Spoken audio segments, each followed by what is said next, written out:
Hey guys, tonight we're diving deep into something the medieval world absolutely excelled at: paranoia.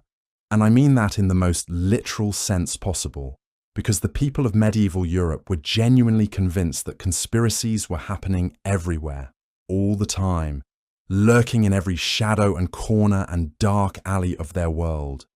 Secret plots, hidden networks, people working against the established order.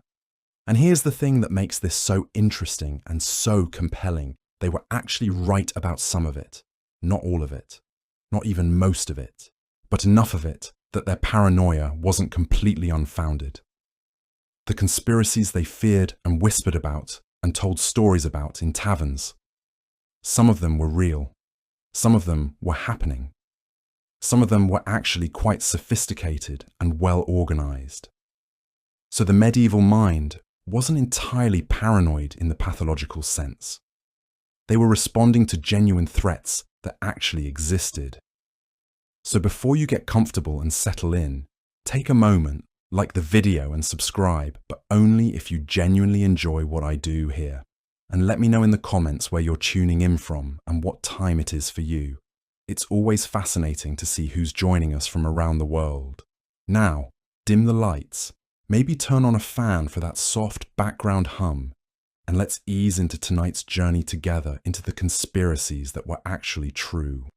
If you were a medieval king, the safest thing you could eat was absolutely nothing.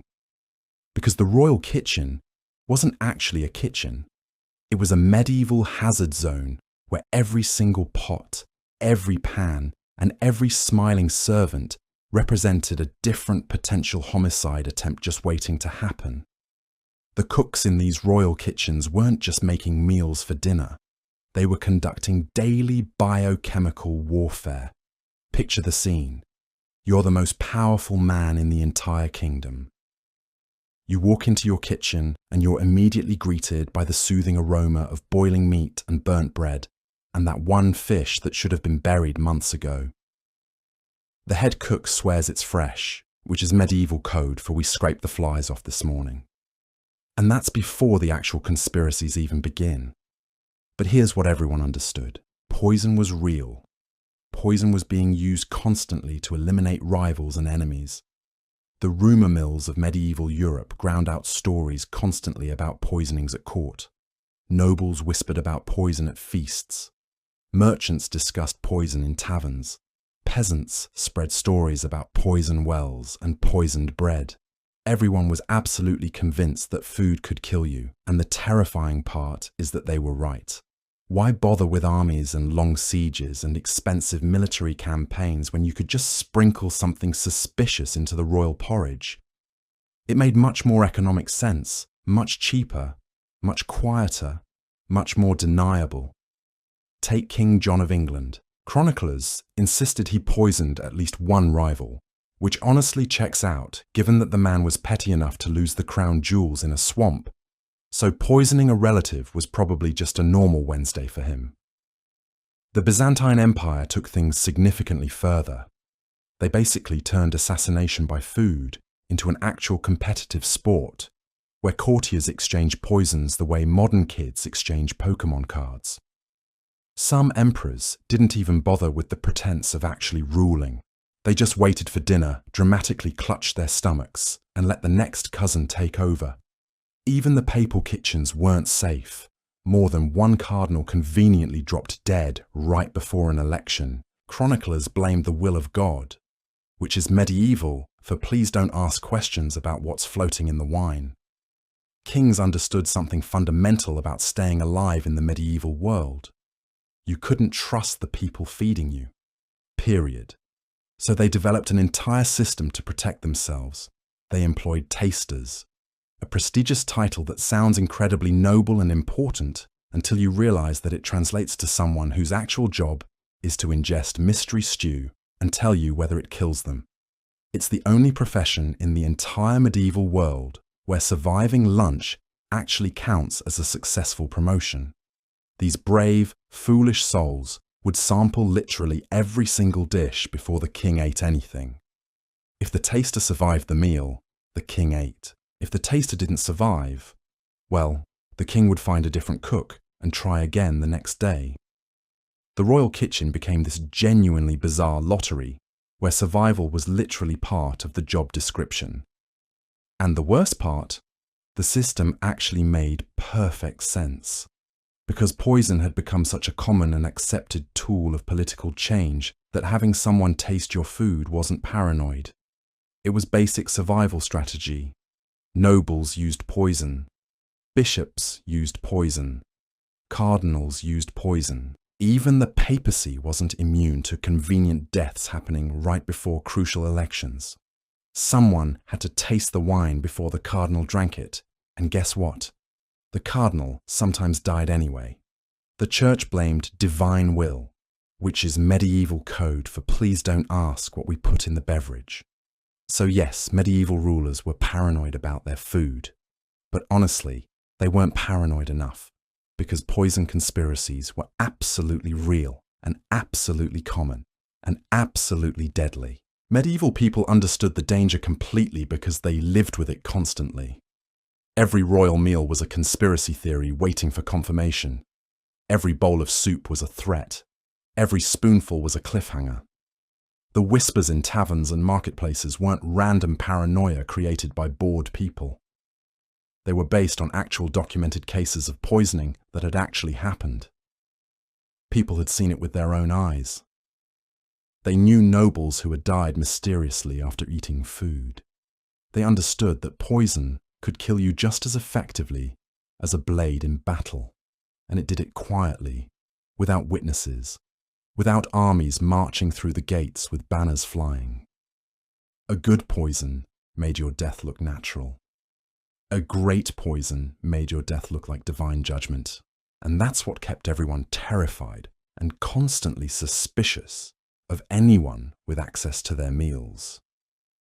Because in medieval Europe, if you wanted to eliminate someone and you had the resources, you didn't necessarily need an army.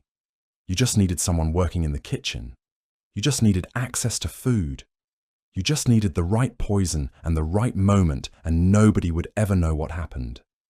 Medieval Europe had another great fear that consumed people's attention and filled their nightmares. Anything that moved in the woods after dark. Anything that moved in the woods after dark while singing or chanting was automatically viewed with extreme suspicion and fear. This leads us directly to one of the era's juiciest conspiracy theories that people whispered about constantly. Secret pagan cults supposedly hiding in the forests, practicing forbidden rituals under the moonlight, probably barefoot and definitely unwashed based on medieval standards of cleanliness. Villagers swore these groups existed. The church swore these groups existed. Even local cats probably would have testified that something was happening out there if you'd asked them properly. And here's the shocking part that really matters. The conspiracy was absolutely true. But before you imagine robed sorcerers summoning demons and making blood pacts with the devil, picture something far more historically accurate and far more human. Exhausted peasants sneaking into the forest to chant old songs their grandmothers taught them, burn some herbs in the hopes of better harvests, and desperately hope the crops would stop failing and people would stop starving. Medieval life was brutal and stressful and unrelenting. You spent half the year starving and the other half trying not to die from weather or disease. If lighting a candle in the woods and whispering to the old spirits brought comfort, people were absolutely going to do it. And they did, constantly. These groups weren't sinister or evil. They were more like illegal support groups with slightly better incense and worse hygiene than the church approved of. But the church saw things completely differently than the people actually participating in these rituals. Anything not stamped approved by Rome was automatically categorized as a satanic plot threatening Christendom itself. So into the forests marched the cult hunters, the priests, and monks assigned to root out heresy. Priests armed with torches and holy water, and absolutely zero survival skills in actual forests. Usually they tripped over roots, screamed at an owl thinking it was a demon, went home drenched and angry, and claimed they'd scared off a demon or stopped a satanic ceremony. But every now and then they actually stumbled onto something real and undeniable.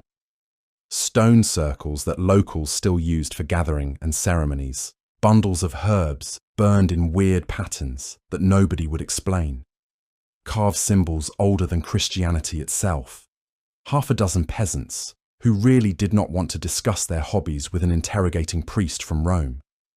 The most famous of these secret groups were the Benandanti in northern Italy. People who literally claimed they left their bodies at night to fight witches and protect the crops and the harvest. And the wild part is that they actually believed it. They weren't lying.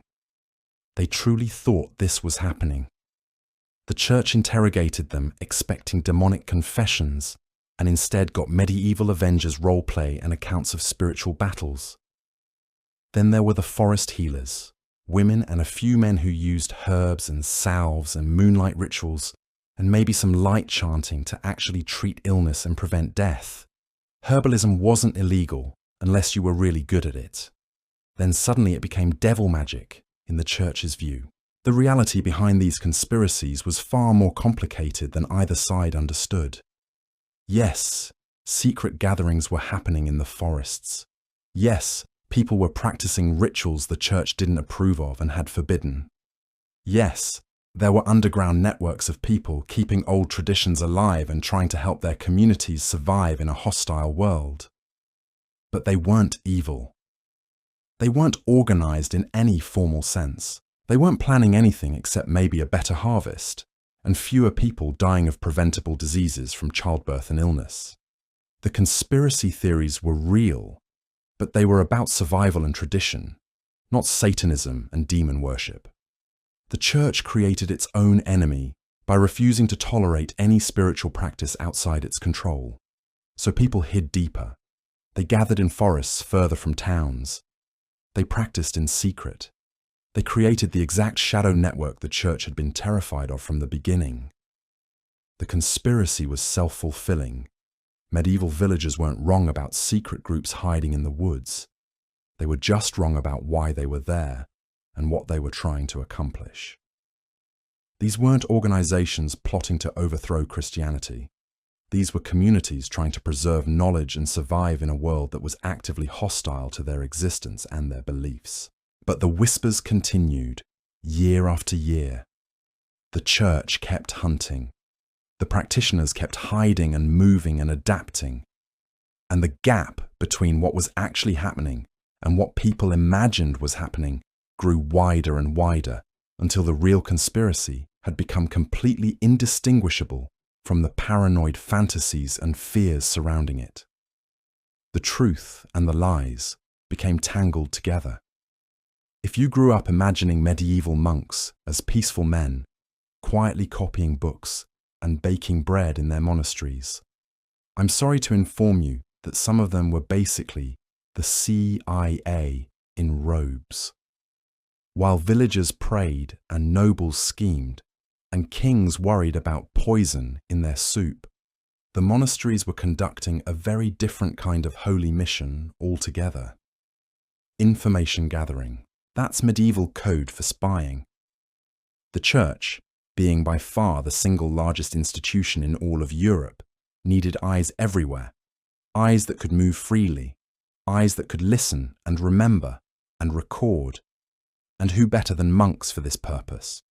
They were literate, which made them already suspicious to most ordinary people. They were quiet, which made them excellent at observing things without being noticed. They were trained to confess people and listen to the most intimate sins, which meant they were already experts at extracting secrets from people.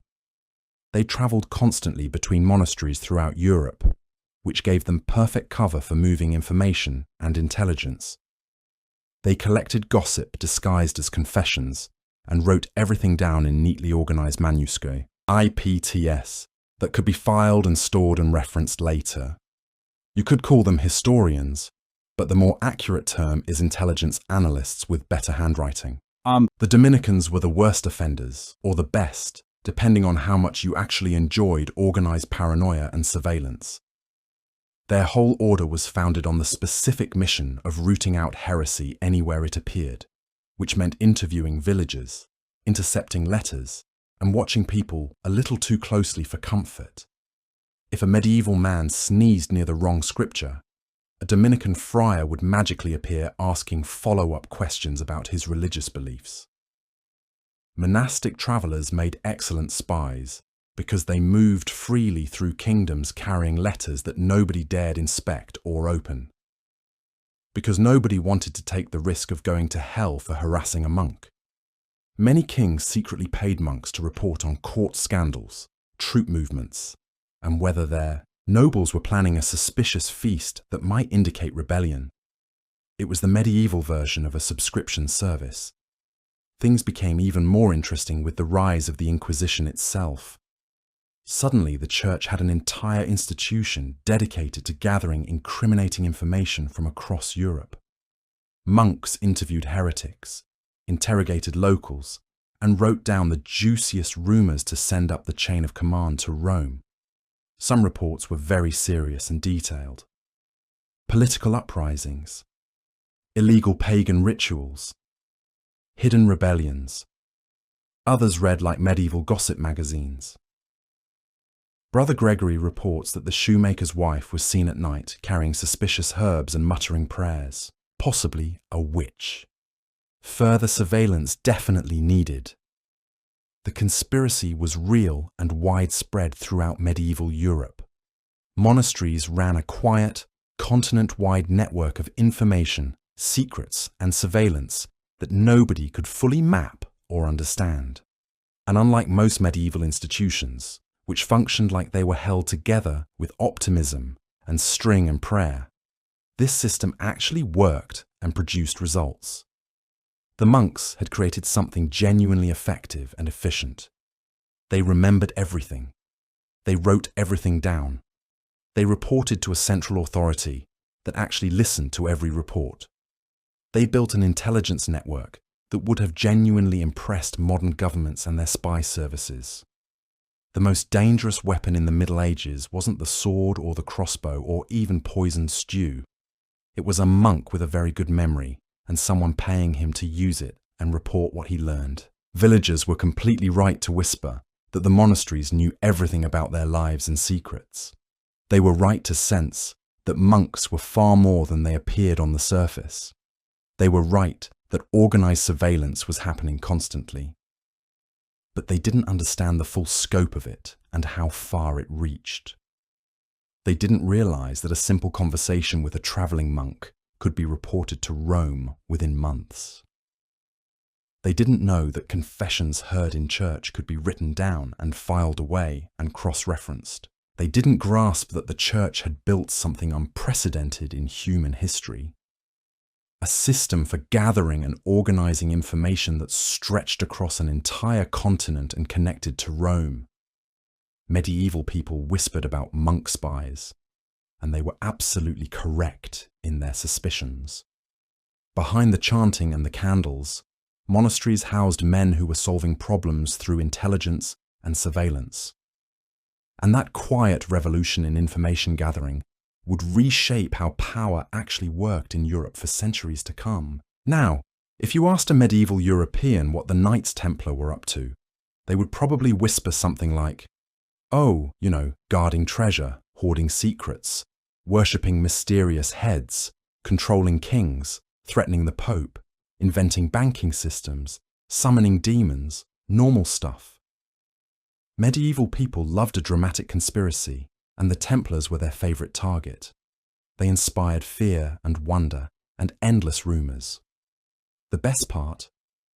Some of it was actually true. The Knights Templar began as a small, noble group of knights sworn to protect Christian pilgrims traveling to Jerusalem. It was a simple mission, holy, admirable, noble. But then they experienced a terrible curse. They became successful. Within a century, the Templars had transformed into something far more powerful and far more mysterious. They were so powerful that kings had to schedule their paranoia around them. The Templars owned castles throughout Europe. They owned land. They owned entire fleets of ships. They had more money than half of Europe combined. They were essentially a medieval combination of the Navy SEALs, the Federal Reserve, and that one cult your aunt keeps researching online. And with great power comes great suspicion.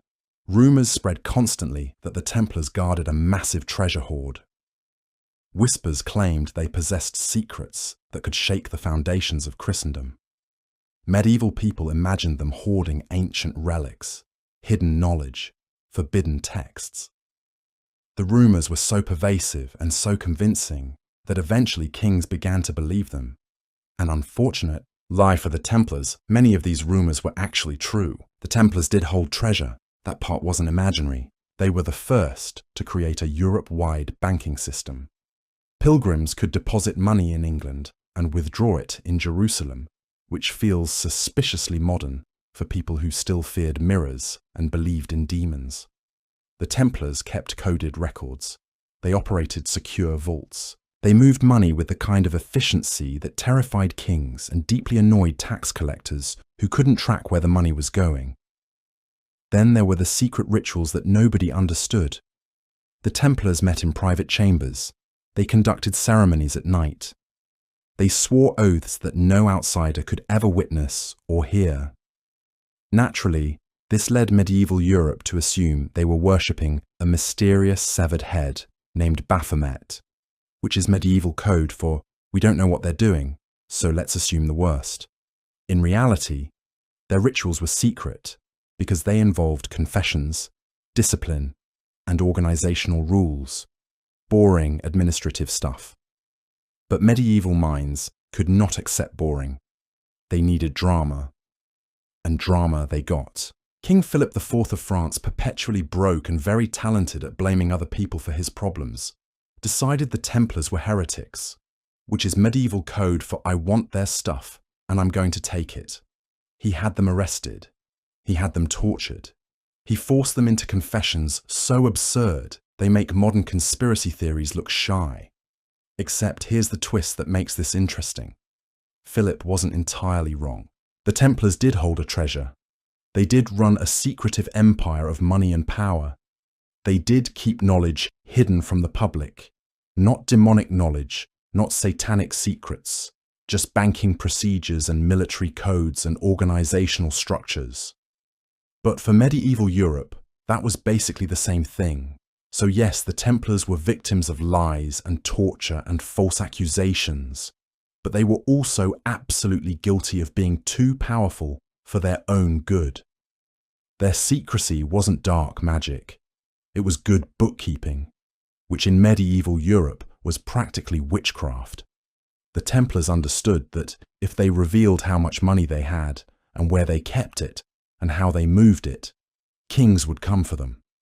So they kept secrets, they built networks, they protected their assets, and eventually the conspiracy theory caught up with them, and the order was destroyed. What's remarkable is how accurate the rumors actually were in some ways. The Templars were running the most sophisticated financial system in medieval Europe. They weren't just protecting pilgrims. They were managing money. They were transferring wealth across continents. They were creating letters of credit before such things officially existed. A pilgrim could walk into a Templar house in Paris with a deposit, receive a coded letter, and walk into a Templar house in Jerusalem and withdraw the same amount in local currency. This was revolutionary. This was dangerous. This was something that threatened the economic power of kings and bishops. So King Philip decided to eliminate them. He arrested the leadership. He seized their properties. He extracted confessions through torture. Most of the charges were fabricated, but the underlying truth remained. The Templars were powerful. They were wealthy. They were operating outside the normal structures of authority. And that made them a threat. The conspiracy theory about the Templars was partly real and partly imaginary, mixed together into something that nobody could fully separate anymore. Yes, they had secrets. No, they weren't worshipping demons. Yes, they had treasure. No, it wasn't magical or forbidden. Yes, they wielded power. No, it wasn't supernatural. But the combination of truth and lies was so confusing and so frightening to medieval people that eventually the lies won out completely. The Templars were destroyed. Their order was dissolved by papal decree. Their leadership was executed or scattered to the wind. And the conspiracy theory that was born from their very real power and wealth became the narrative that outlived them. Medieval people whispered about the Templars for centuries after they were gone, and half of what they said was true, and half was fantasy, and nobody could tell which was which anymore. The conspiracy had consumed the reality. When the Black Death rolled into Europe in 1347, people naturally began looking for answers. What caused it? How did it spread so fast? Why did it seem to prefer crowded cities and men who never washed their hands? Most villagers blamed demons or bad air or their neighbour's weirdly shaped goat, but a particularly juicy conspiracy theory emerged. The church knew more about the plague than it was publicly admitting. And disturbingly, this time the conspiracy wasn't entirely wrong. The papacy and the higher clergy had access to medical reports, merchant letters, and incoming ship logs that ordinary people never saw. They knew when outbreaks were spreading through port cities. They knew when trade routes were collapsing. They knew that entire monasteries were dropping like flies. And while peasants were still out in the fields, wondering why their neighbour suddenly exploded in boils, bishops were quietly packing their bags and temporarily relocating to countryside villas with much better airflow and presumably fewer plague victims. To be fair, medieval clergy weren't trained doctors or scientists. Half of them thought illness came from corrupted humours, and the other half thought it came from God being mildly irritated with humanity. But they did have one undeniable advantage over ordinary people: information. Information moved slower than a peasant on a Monday morning in medieval Europe, but the church had networks. They had monks travelling everywhere constantly. They had correspondence systems. They had communication lines. There are documented records of bishops closing city gates in advance of plague waves without explaining why to the population. Monasteries locked themselves from the inside before the plague visibly reached the region, sealing doors and windows days before the first cases appeared. Clergy warned each other in coded letters with phrases like, "The ship brings dark tidings," which is medieval code for, "Do not go outside, everything is on fire, the pestilence is coming." Merchants noticed it too. Venetian traders wrote about strange warnings from church officials, telling them to avoid certain ports a full week before the plague erupted there. That's not divine prophecy, that's insider trading with extra steps. So did the church intentionally hide things? Probably not with malicious intent, but they absolutely prioritized themselves and withheld timely warnings because they didn't want to cause panic, lose authority, or admit they had no idea how to stop the plague. In the end, the peasants weren't wrong. Someone did know more. They just weren't sharing. And that knowledge gave them the advantage they needed to survive while common people died in the streets by the thousands. The conspiracy was real but invisible, operating through information networks and coded messages and strategic silence. Medieval people sensed it. They whispered about it. They suspected that the church knew something. And in this case, they were absolutely right. The church did know more.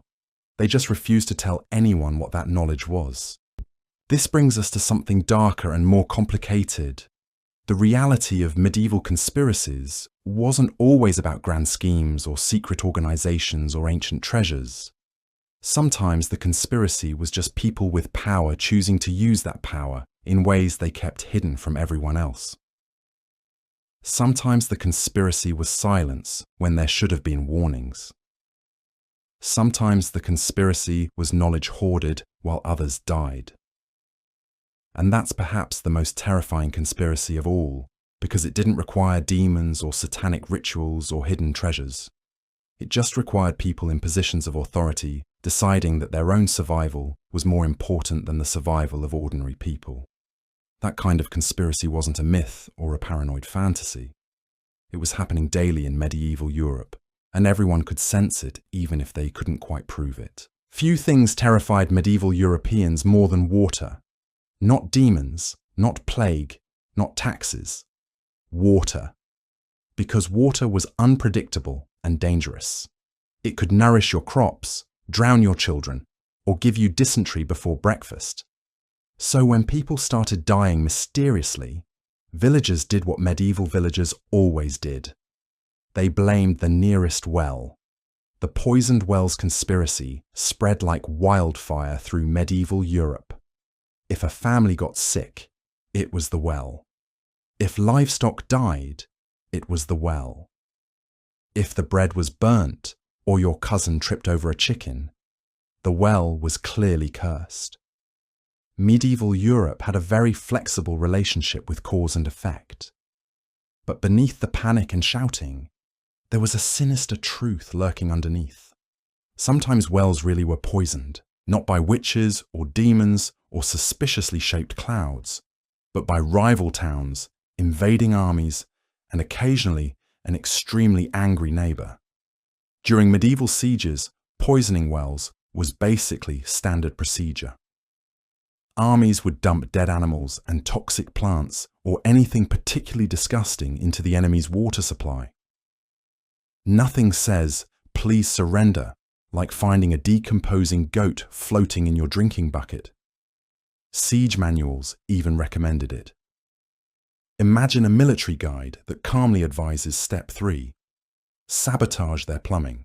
But European villages didn't know about siege tactics and military strategy. So when people started dying mysteriously miles away from any battlefield, villagers invented their own explanations for what was happening. Outsiders were the favourite suspects.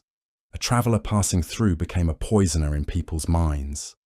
A merchant selling herbs became definitely a poisoner. Someone who looked like they could read became, don't even get started asking questions. One of the darkest and most tragic examples of this conspiracy theory occurred during the Black Death itself. Towns accused Jewish communities of poisoning wells out of desperation and fear. It wasn't true. There was no evidence. But the tragedy highlights how deeply the poisoned wells conspiracy had rooted itself in the medieval mind. Water was dangerous, mysterious, and perfect for accusations when you needed someone to blame. The conspiracy theory was partly real and partly fantasy, which made it incredibly dangerous and deadly. Some wells were indeed poisoned by enemies during actual sieges or military conflicts, but most were simply contaminated naturally by processes people didn't understand. Rain washed waste into them, dead rats fell in, mouldy leaves fermented into a medieval smoothie of death.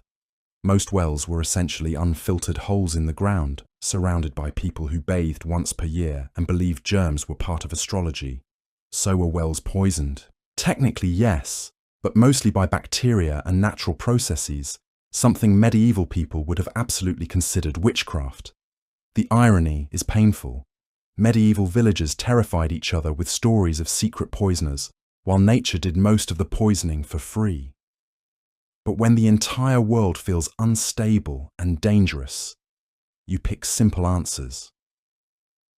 And in the Middle Ages, the simplest answer to anything was the well did it. Medieval Europe adored a good identity crisis in their communities and their leadership. If someone wandered into town claiming to be a long-lost prince or a secret heir, people didn't question it. They immediately threw a feast, argued about lineage, and started sharpening pitchforks just in case. And this wasn't because medieval people were gullible in some simple way, though they were. It was because royal imposters actually happened frequently in medieval history. In a world without photography, fingerprints, dental records, or even consistent spelling of names, identifying someone was basically a group guess. Does he look royal? That was the medieval version of a background check, and looking royal usually meant having all your teeth and not smelling like onions. Enter one of the strangest cases from medieval history that we still debate today, Richard of Eastwell. He appeared in Kent in the 1400s, claiming softly and politely and mysteriously to be the secret son of Richard III, a bold and daring claim that could get you executed if false.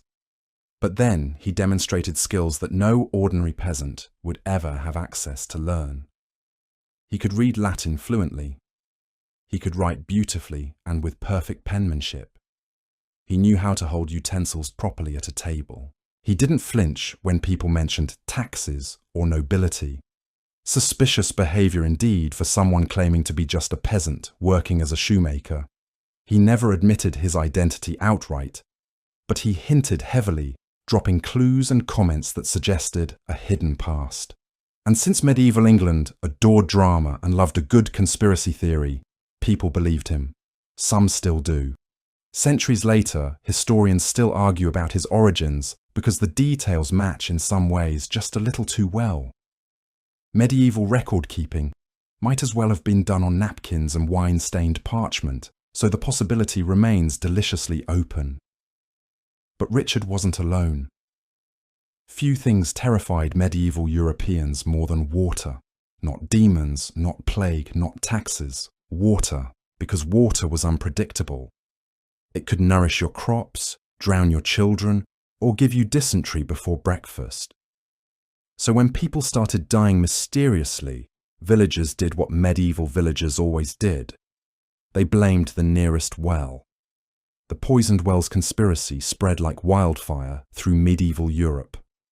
If a family got sick, it was the well.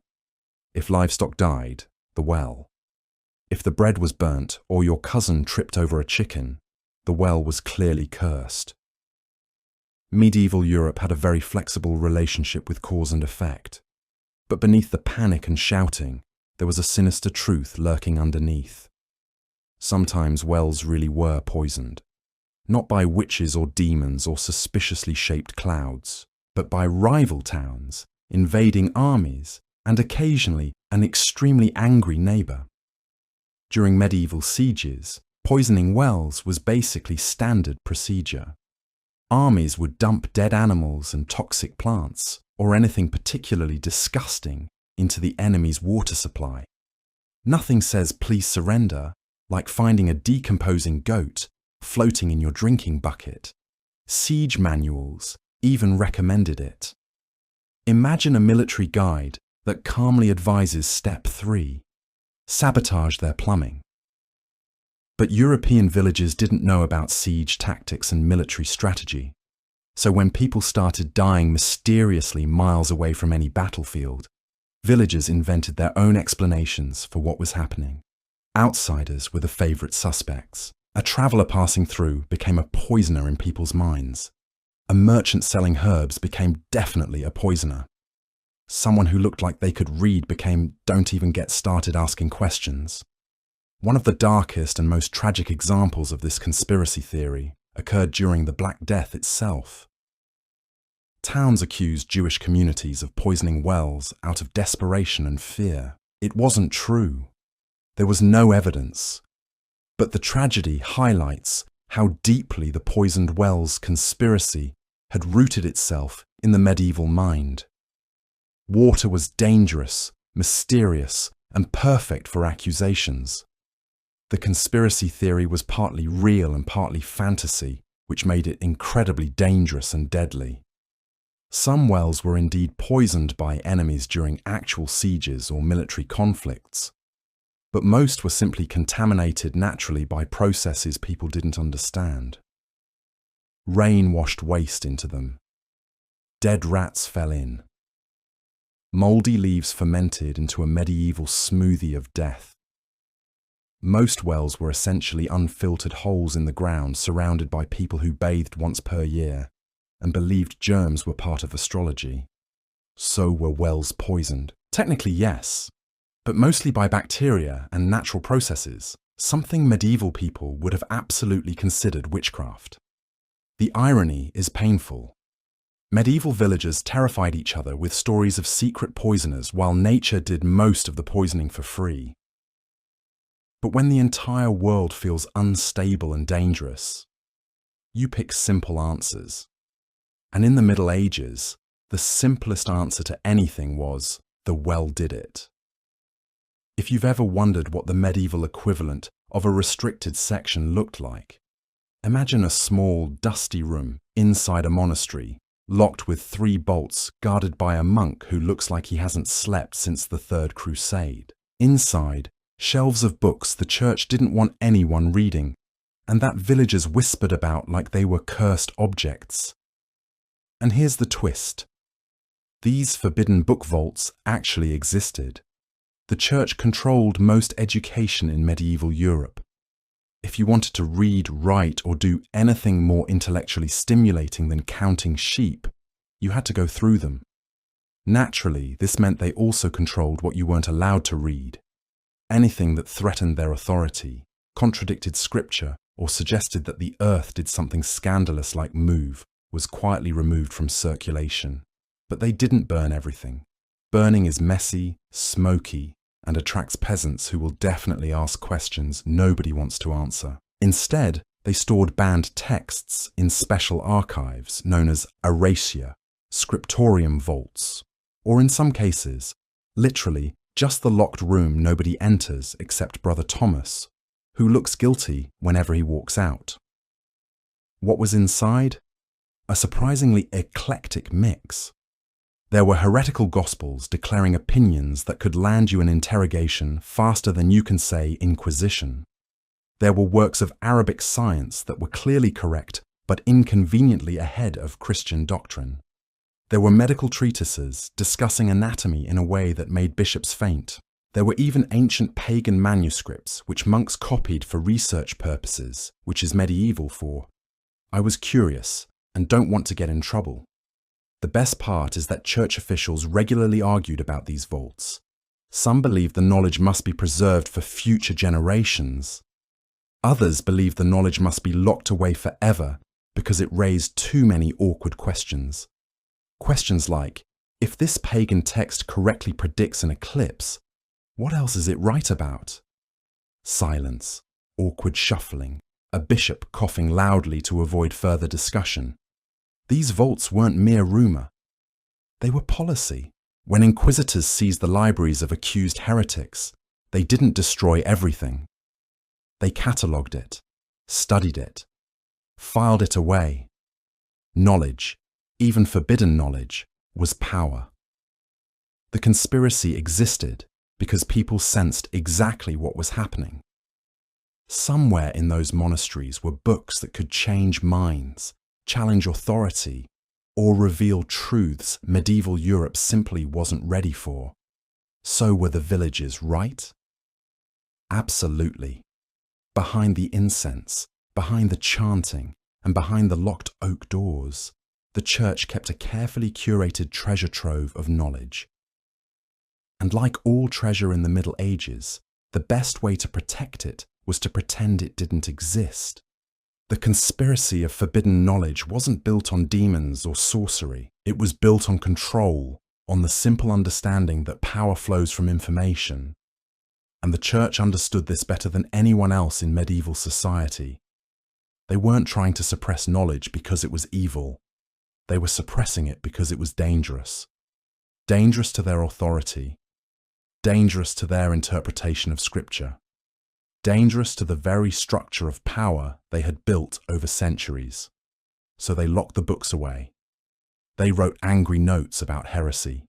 They created elaborate systems to prevent ordinary people from learning what was written in those forbidden texts. And yet the rumours persisted. Villagers knew something was being hidden.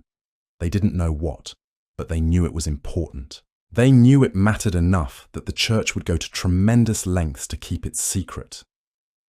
The conspiracy of forbidden knowledge reveals something fundamental about medieval power structures. Authority in that world depended on controlling information. Control the books, control the narrative. Control the narrative, control the people. It's a simple formula, but it was devastatingly effective. And it worked for centuries, right up until someone finally invented a printing press and made controlling information a great deal more difficult. If there was one place in medieval Europe where conspiracy wasn't a theory but a daily lifestyle choice, it was Italy. Venice Florence, Milan, Genoa, Siena, all beautiful places today, but in the Middle Ages they were basically high-budget gangster films with better architecture. These city-states spent centuries pretending to be peaceful trading hubs while secretly waging a silent, non-stop war of espionage, bribery, and back-alley diplomacy. And for years, Italians whispered about a shadow conflict beneath the official alliances and treaties. A hidden war of spies, saboteurs, coded letters, and accidents that only seemed to happen to politically inconvenient people. The conspiracy sounded dramatic, even theatrical. Unfortunately, every part of it was true. You see, Italian city-states were extremely jealous. If Florence made money, Siena had a crisis. If Venice signed a trade deal, Genoa threw a tantrum. If Milan built a tower slightly taller than their neighbours, a feud erupted that lasted 3 generations. These places competed in everything: commerce, banking, architecture, fashion, assassinations. Yes, assassinations counted as cultural achievements. Out of this chaos emerged one of the most sophisticated espionage systems in medieval Europe. Venice especially was legendary. The Venetian government created an entire secret intelligence council complete with coded messages, financial surveillance, diplomatic intercepts, and a network of spies sprinkled across Europe like paranoid confetti. Their enemies feared them, their allies feared them, even Venetians feared them.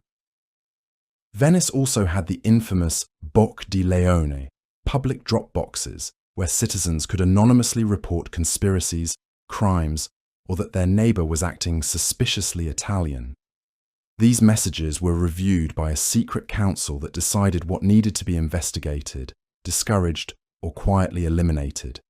Italy didn't invent the deep state. It simply gave it better outfits. Meanwhile, Florence had its own spy network staffed by the Medici family, who were so wealthy they probably could have bought the concept of honesty and still said, maybe later.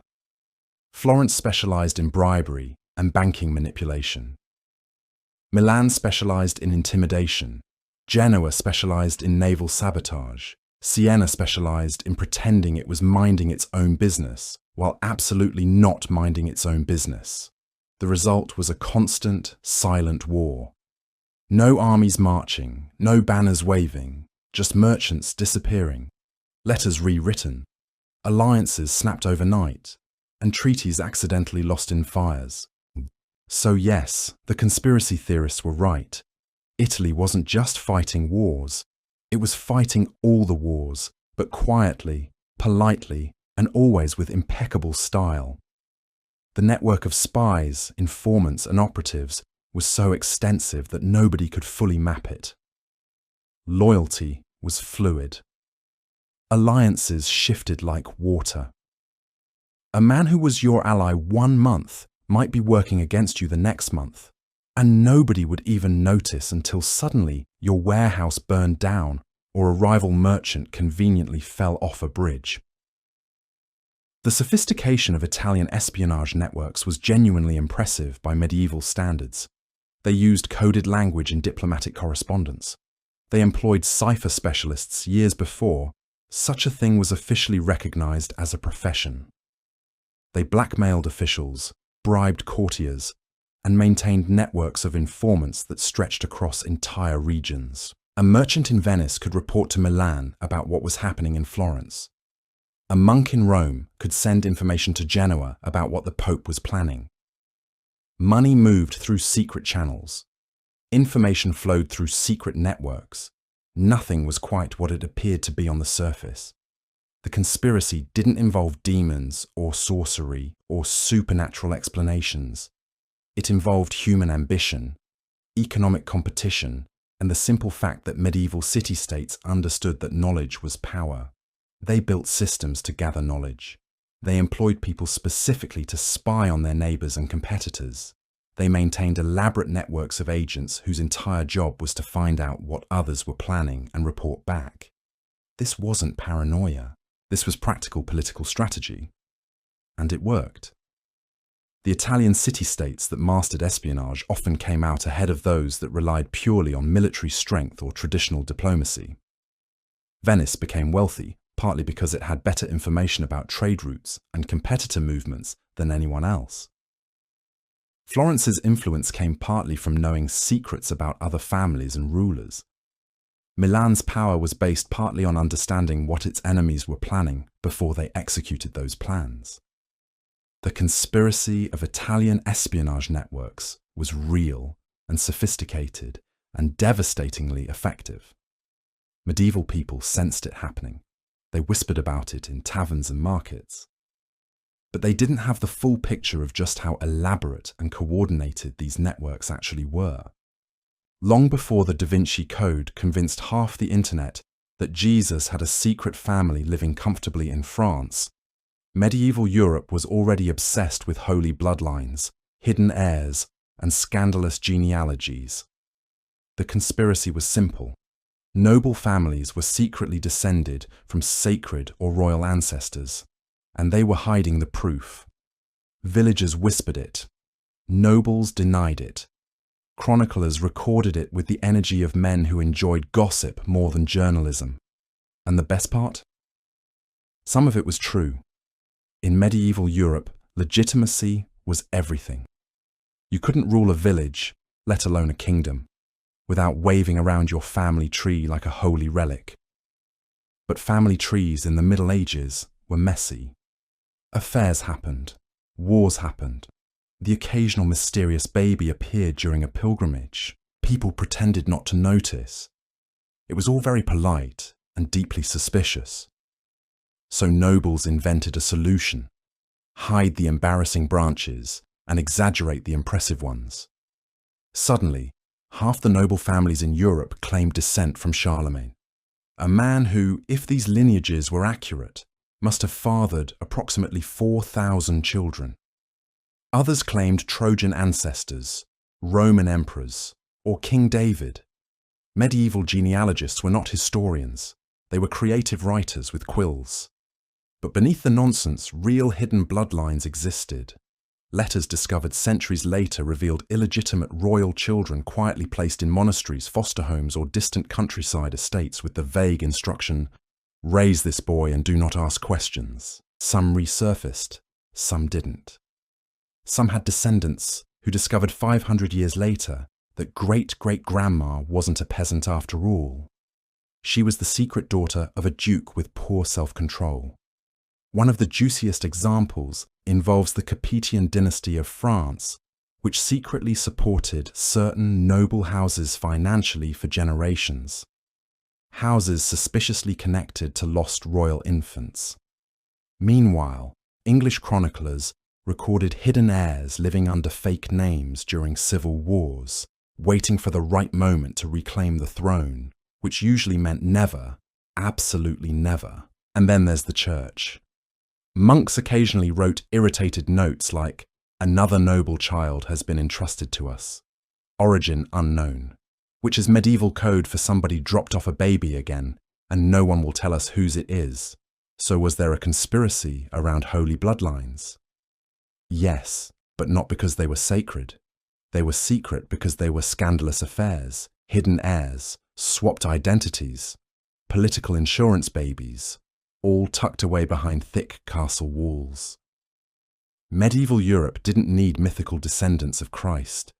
It already had enough royal drama to last until the apocalypse.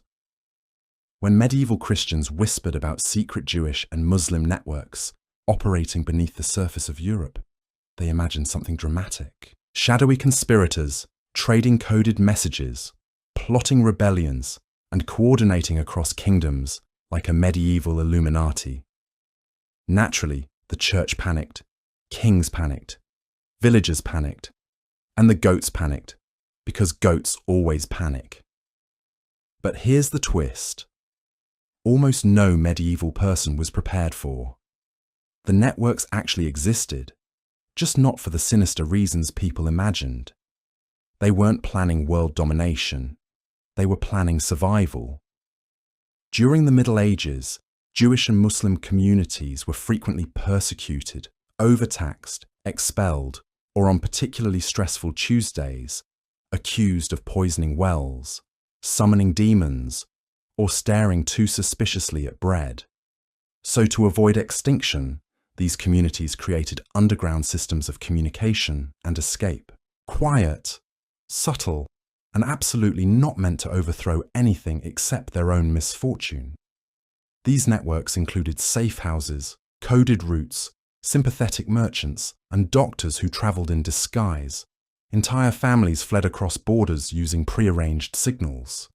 A lamp in a window, a scratched doorway, or a phrase like, "Is the pomegranate harvest good this year?"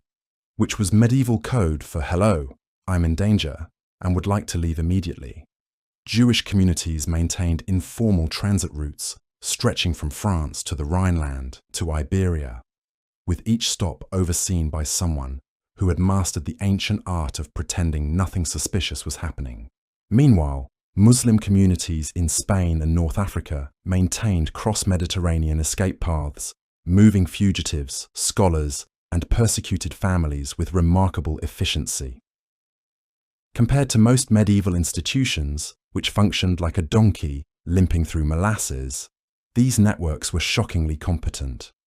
Of course, Christians interpreted this competence as proof of conspiracy. If a persecuted group managed to survive, that clearly meant they were plotting something. The logic was peak medieval. They escaped danger. Suspicious. Better increase the danger.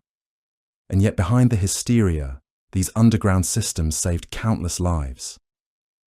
They preserved knowledge, protected families, and kept cultural traditions alive during centuries of hostility.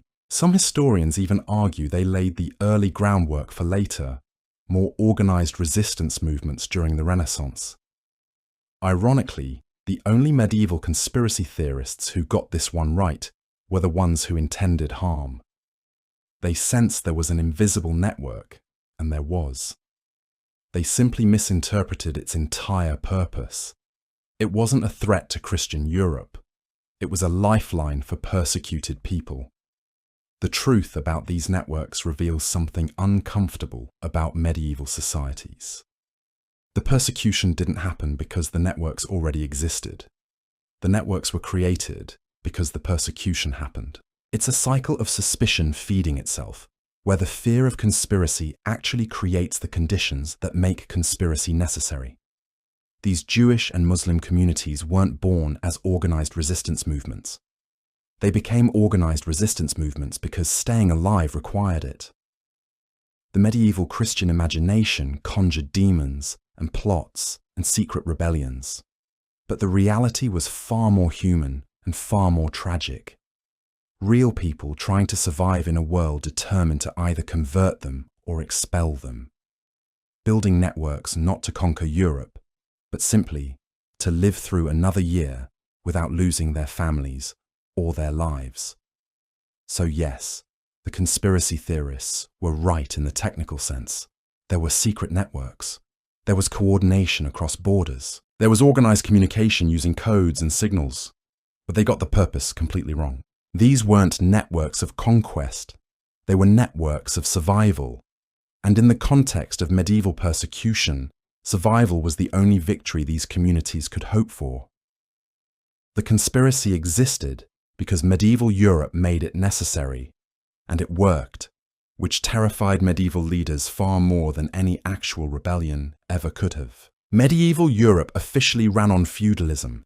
Kings, nobles, peasants, duties, tithes, and taxes that made absolutely no sense to anyone, including the people collecting them. This was the system everyone talked about, the system written in charters, the system priests preached about while ignoring their own financial habits. But beneath that wonderfully dysfunctional surface existed another system entirely.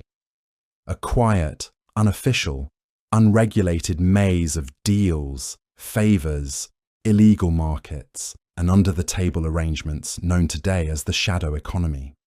In medieval terms, just how things work, my son. And here's the fun part. Everyone pretended it didn't exist while simultaneously participating in it daily. The conspiracy went something like this. Groups of thieves, smugglers, moneylenders, and entrepreneurially flexible peasants operated outside the law, forming networks that stretched across towns and even kingdoms. Secret trade routes, black market goods, illegal borrowing, quiet bribes, all happening in every alley and tavern from London to Venice. Medieval people believed in this underground economy. They told stories about it. They warned their children about it. They drew very dramatic lines in the sand about how sinful it was. And they were absolutely right. Start with the thieves' guilds. Yes, they existed. No, they did not wear uniforms or matching outfits. But they organized territories, settled disputes, and punished independent thieves for violating professional courtesy. Medieval law enforcement was so useless that thieves created their own HR department and management structure. Then there were the unofficial moneylenders, often operating in back rooms of taverns, monasteries, or that one house on the corner everyone avoided. Charging interest was technically a sin unless you did it quietly, in which case it was considered mutual aid. Smuggling was everywhere. Salt, wine, grain, wool, ink, iron. If it could be taxed, someone was smuggling it. The king's tariff was less a law and more a polite suggestion no one took seriously. Entire villages would mysteriously lose shipments right before tax collectors arrived, only for those same goods to reappear moments later in the barn of someone named Petro, who found them on the road and had no idea how they got there. Markets had their own conspiracies. Sellers fixed prices. Bakers hid cheap flour in bread. Butchers adjusted weight so regularly it became an art form. Fishmongers claimed their fish was fresh when it clearly died during the First Crusade. Everyone lied a little, stole a little, and nodded politely at Sunday Mass as if God hadn't watched them cheat 3 customers that morning. So yes, the medieval shadow economy was real. It was thriving. And it was the only part of the economy that actually worked consistently. The biggest conspiracy wasn't that it existed. It was that everyone pretended they weren't involved. The Venetian government's creation of their secret intelligence council wasn't an accident. It was born from hard-won experience. After years of watching their trade rivals outmaneuver them through superior information networks, Venice decided they needed something better, something more organized, something more terrifying to their enemies. The Bocche di Leone boxes became legendary across the Mediterranean world. Anyone could drop an anonymous accusation into one of these lions' mouths. A servant reporting on his master, a clerk reporting on his supervisor, a merchant reporting on a competitor. The messages went directly to the Council of Ten, a secret governmental body that existed specifically to investigate conspiracy, maintain order, and eliminate threats to Venetian security. The mere existence of these boxes meant that paranoia became institutional policy. Nobody in Venice could trust anyone because anyone could be reporting directly to the government. This created an atmosphere so thick with suspicion that it actually became difficult for real conspiracies to organize. How could you plot against the state when your own household servants might be working for the Council of Ten? How could you negotiate with competitors when they might be passing information directly to rival spy networks? The paranoia that the Venetian system created ended up being one of its most effective security features. Meanwhile, Florence's Medici family approached things differently. They didn't need public boxes for denunciations. They had money. With money, you could buy information directly from anyone. A servant in your enemy's house wanted to eat better. Pay them. A clerk in a rival's office needed extra coin for his daughter's dowry. Buy him. The Medici essentially outsourced their intelligence gathering to anyone willing to accept a bribe. It was less organized than the Venetian system, but it was extraordinarily effective because people are always willing to betray each other for money. This created an underground economy of information that thrived in medieval Italian cities.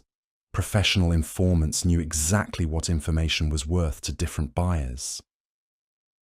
A military secret might be worth 10 gold coins to one city-state, but 20 to another. A political scandal might be worth nothing if it involved an unimportant family, but worth a fortune if it involved someone powerful.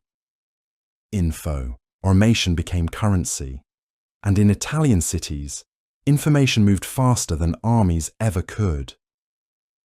The truth about Italian city-state espionage is that it was far more sophisticated than most medieval institutions deserve credit for.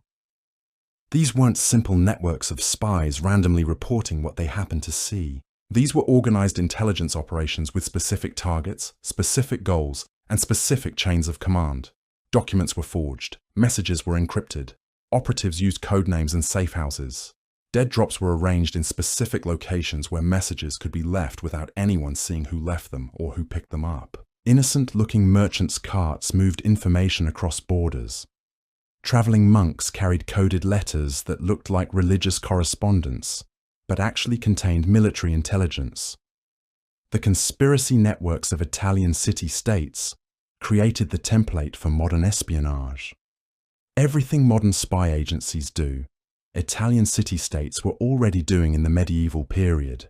They were just doing it with horses instead of cars, and poison instead of modern weapons. The truth about holy bloodlines and hidden heirs is that medieval Europe was drowning in them, literally drowning, because every noble family seemed to have some secret heir tucked away somewhere, some illegitimate child with a claim to something, some bastard son waiting in a monastery to make a claim when the time was right.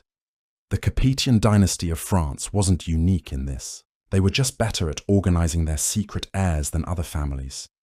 The Habsburgs had them. The Plantagenets of England had them. The houses of Castile and Aragon had them.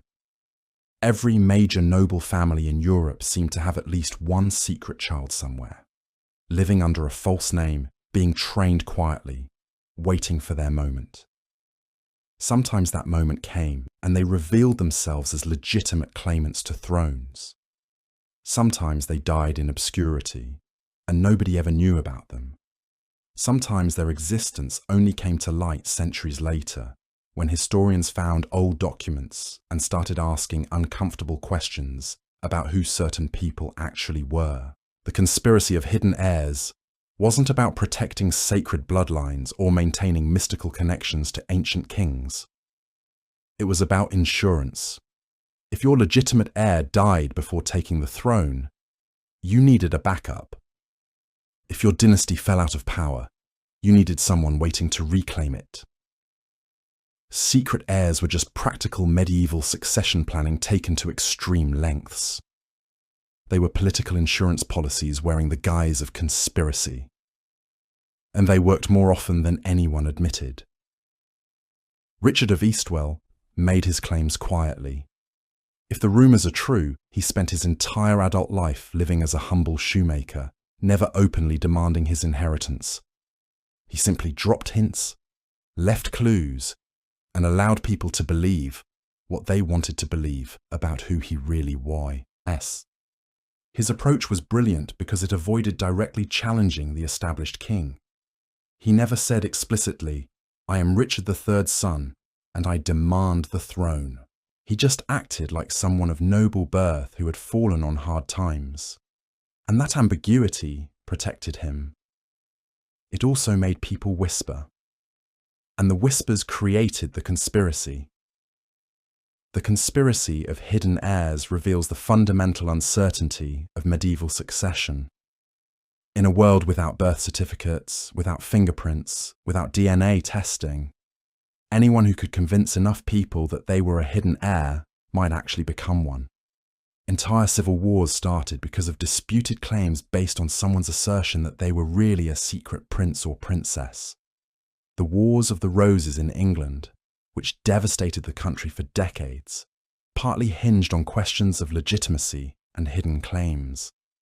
Multiple families could legitimately claim to descend from Edward III.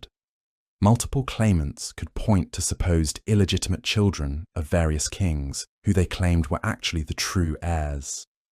The confusion was genuine, the conspiracy was real, and the bloodshed that resulted from it was absolutely terrible. The networks created by Jewish and Muslim communities for escape and survival weren't the product of a single coordinating authority. They grew organically. A merchant here would agree to hide a fugitive. A rabbi there would arrange for a family to move to the next town. A sympathetic Christian somewhere else would provide papers. It was decentralized by necessity. If the entire network depended on a single leader, then capturing that leader would destroy everything. So instead, the networks were built as loose connections of sympathetic people who knew only the next person in the chain. You would travel to a safe house and meet someone. That person would give you directions to the next safe house and the next contact. You'd never know the names of people further down the chain. You'd never know who organized the whole thing or whether there even was an overall organization. This decentralized structure made the networks incredibly resilient. Even if one person was caught and tortured and forced to reveal everything they knew, it only compromised one small section of the network. The rest continued operating. Medieval Christians trying to understand these networks got incredibly frustrated. How could something be so organized and yet so decentralized? How could it function without a central command structure? The answer, of course, was that the people in the network all shared something that transcended the need for formal organization. They shared a religion. They shared a culture. They shared the understanding that they were helping people survive impossible circumstances. That was organization enough. Medieval Christian authorities expected medieval networks to function like medieval institutions, with clear hierarchies and single leaders. But the networks of Jewish and Muslim communities couldn't function that way. They had to be different because they were operating in societies that actively hunted them. So they became more sophisticated and more flexible than any medieval institution, precisely because they had to be in order to survive. The conspiracy was that there was no conspiracy. There was no overarching plan. There was just community members helping each other survive, and Christian authorities interpreting that mutual aid as organized rebellion. The brilliant thing about medieval conspiracy theories was that the ones that came true were true for reasons nobody expected. The poisoned wells were poisoned, but mostly by bacteria rather than enemies. The networks were real, but they operated differently than anyone imagined. The spies existed, but their sophistication far exceeded what medieval societies had predicted. The hidden heirs were there, but most of them never claimed anything, and the forbidden books were truly dangerous. But not because they contained demons or black magic. They were dangerous because they contained information that threatened established power structures.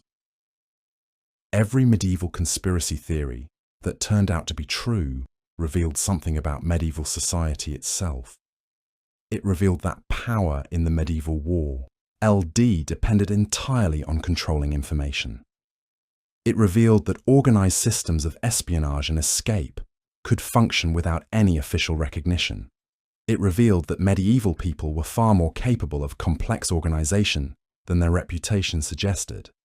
And most importantly, it revealed that the conspiracies that terrified medieval societies most were the ones that were actually real, operating in plain sight, hidden not by darkness or secrecy, but by the simple human tendency to not see what doesn't fit into our expectations of how the world works.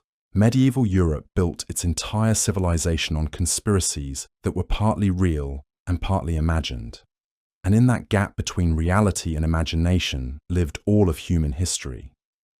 If you lived in medieval Europe and someone told you about a man who had been alive for 300 years, you'd probably believe them. Not because medieval people were stupid, but because the world was genuinely full of strangers with inexplicable stories.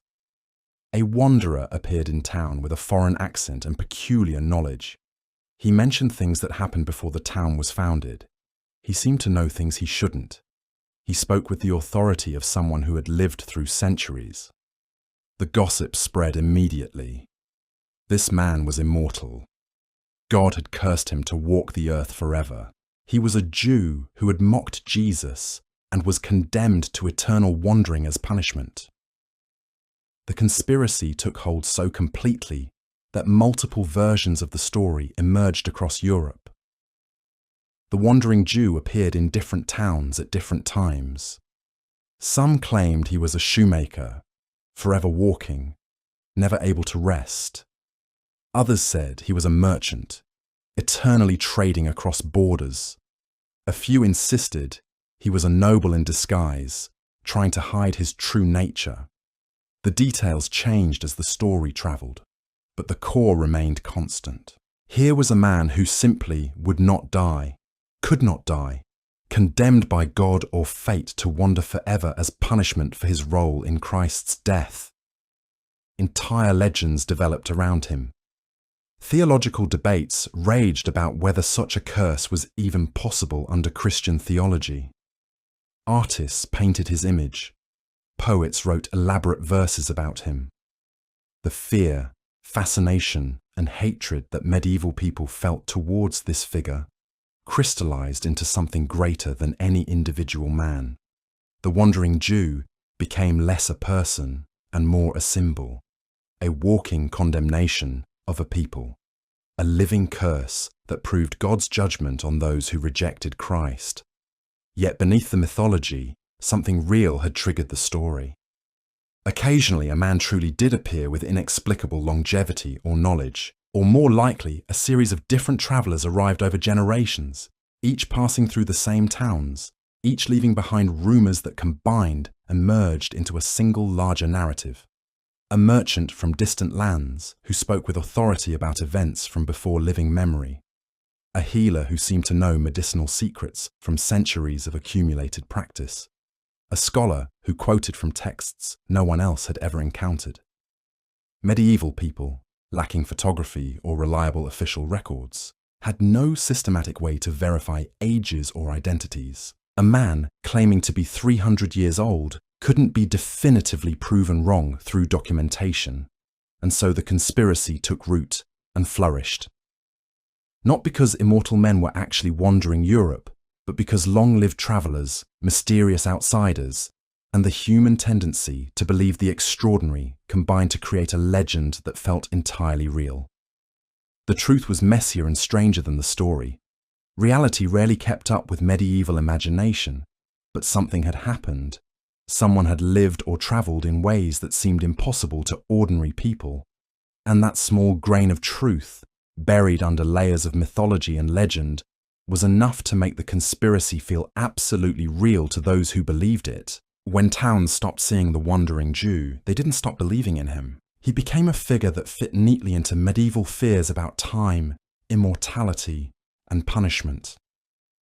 If God could curse a man to wander forever, what did that say about the world? If punishment could be so absolute and eternal, what hope did anyone have for grace? The mythology of the wandering Jew reflected medieval anxieties about suffering, redemption, and the nature of justice. And because the figure was tied to Jewish identity, the conspiracy fed directly into anti-Semitic violence. Here was proof that Jews were different, cursed, unable to die like normal people. The legend provided justification for persecution. It transformed a probably mundane explanation, a long-lived traveller, a merchant who appeared and reappeared, a healer whose knowledge seemed too vast, into a cosmic punishment narrative. The conspiracy had become more dangerous than any truth it contained. Yet this transformation revealed something crucial about medieval society. When people sensed a real phenomenon they didn't understand, they invented explanations. The wandering Jew was real in the sense that remarkable travellers existed.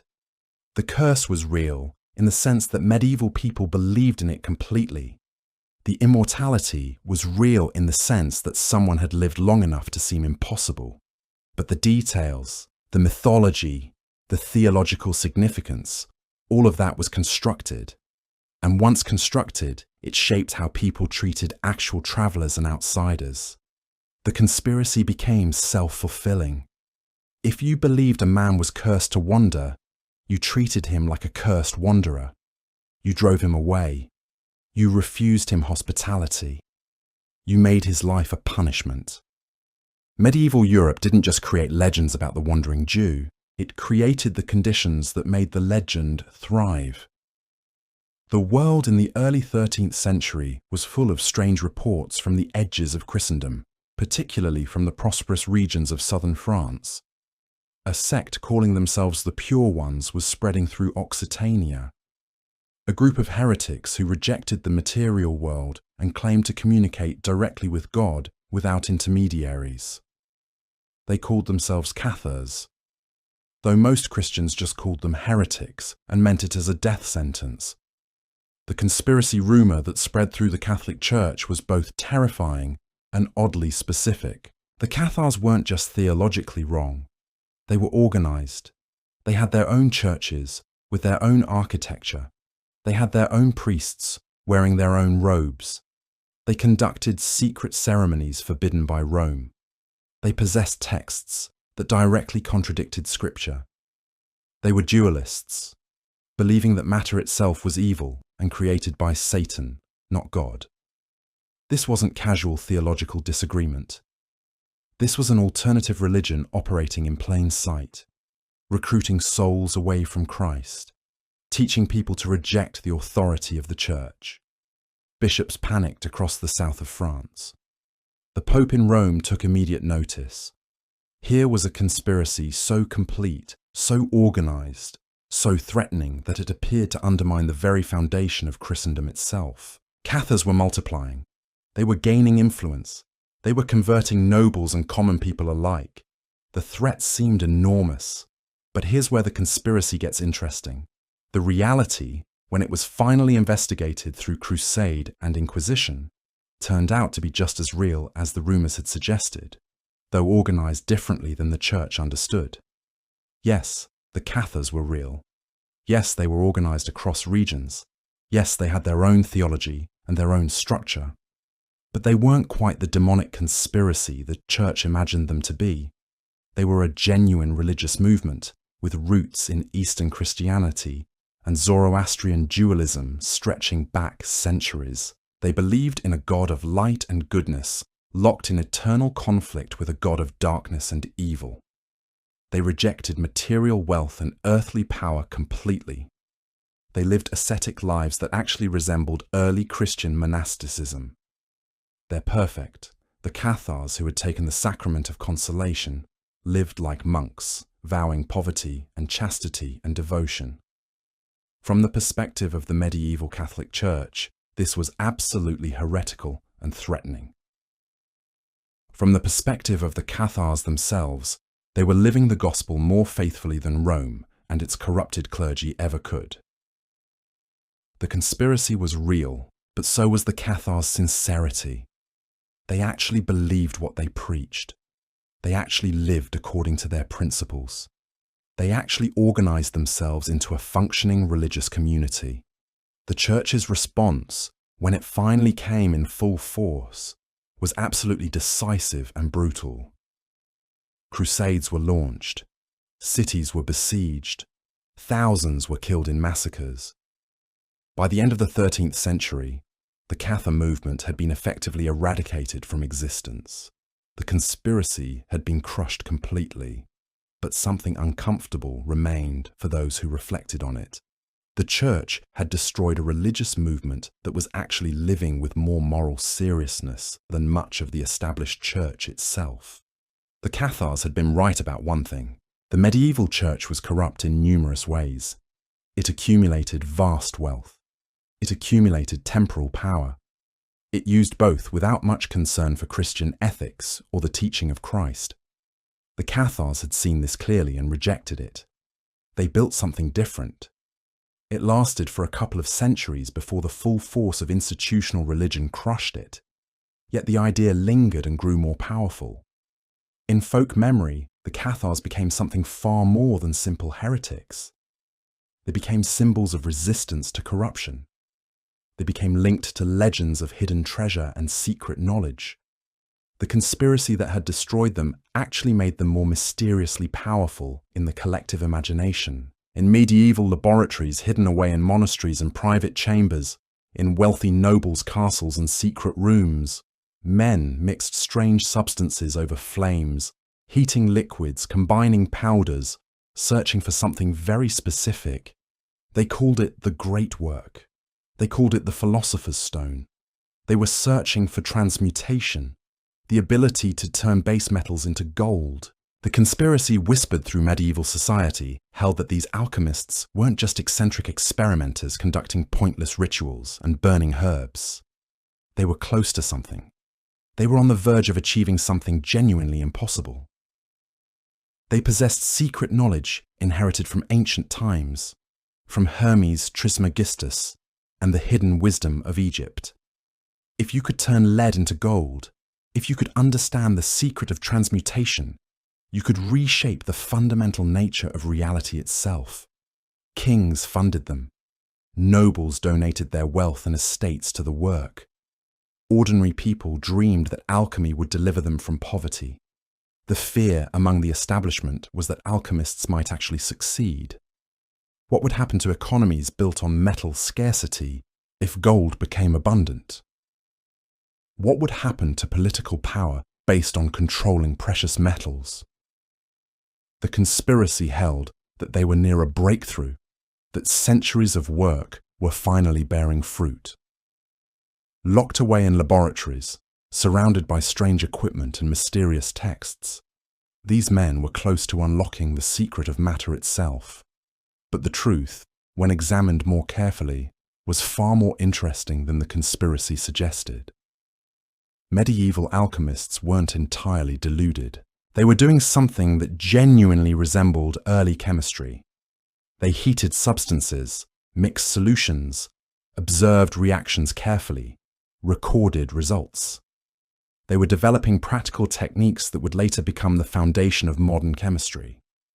They understood principles of distillation and crystallization and chemical reaction from observation. They were experimenting systematically with the structure of matter itself. They didn't succeed at transmuting lead into gold. No.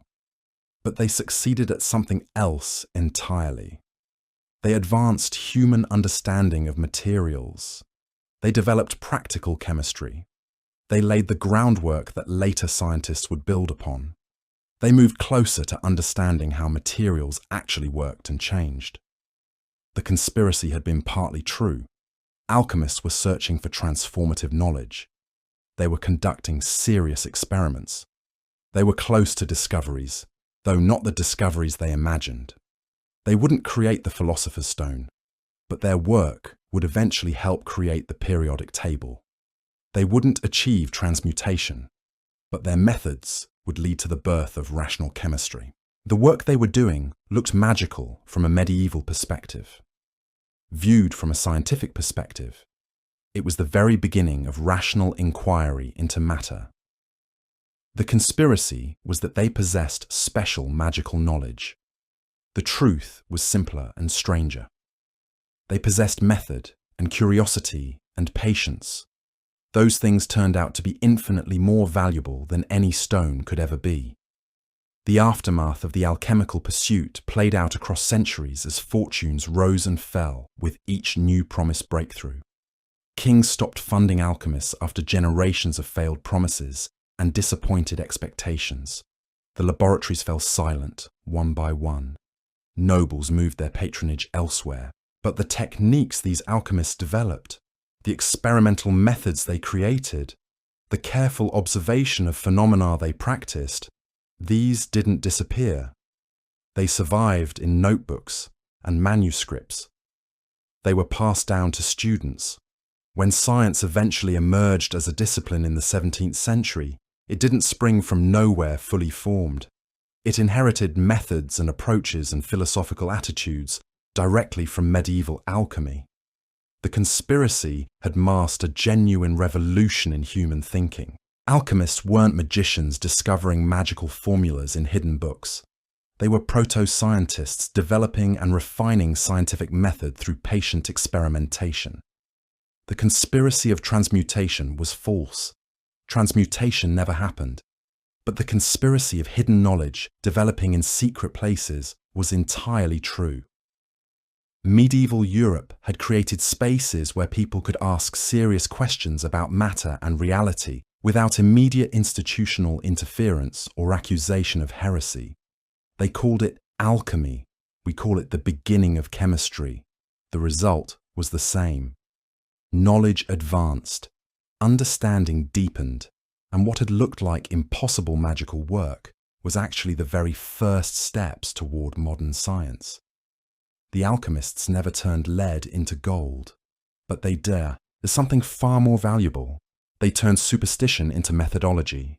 They turned magic into science. When villagers reported seeing processions of ghostly figures riding through the night, when peasants swore they saw the dead walking and demons dancing in the darkness, when entire communities described remarkably similar visions of supernatural phenomena moving through forests and fields, the church took immediate notice.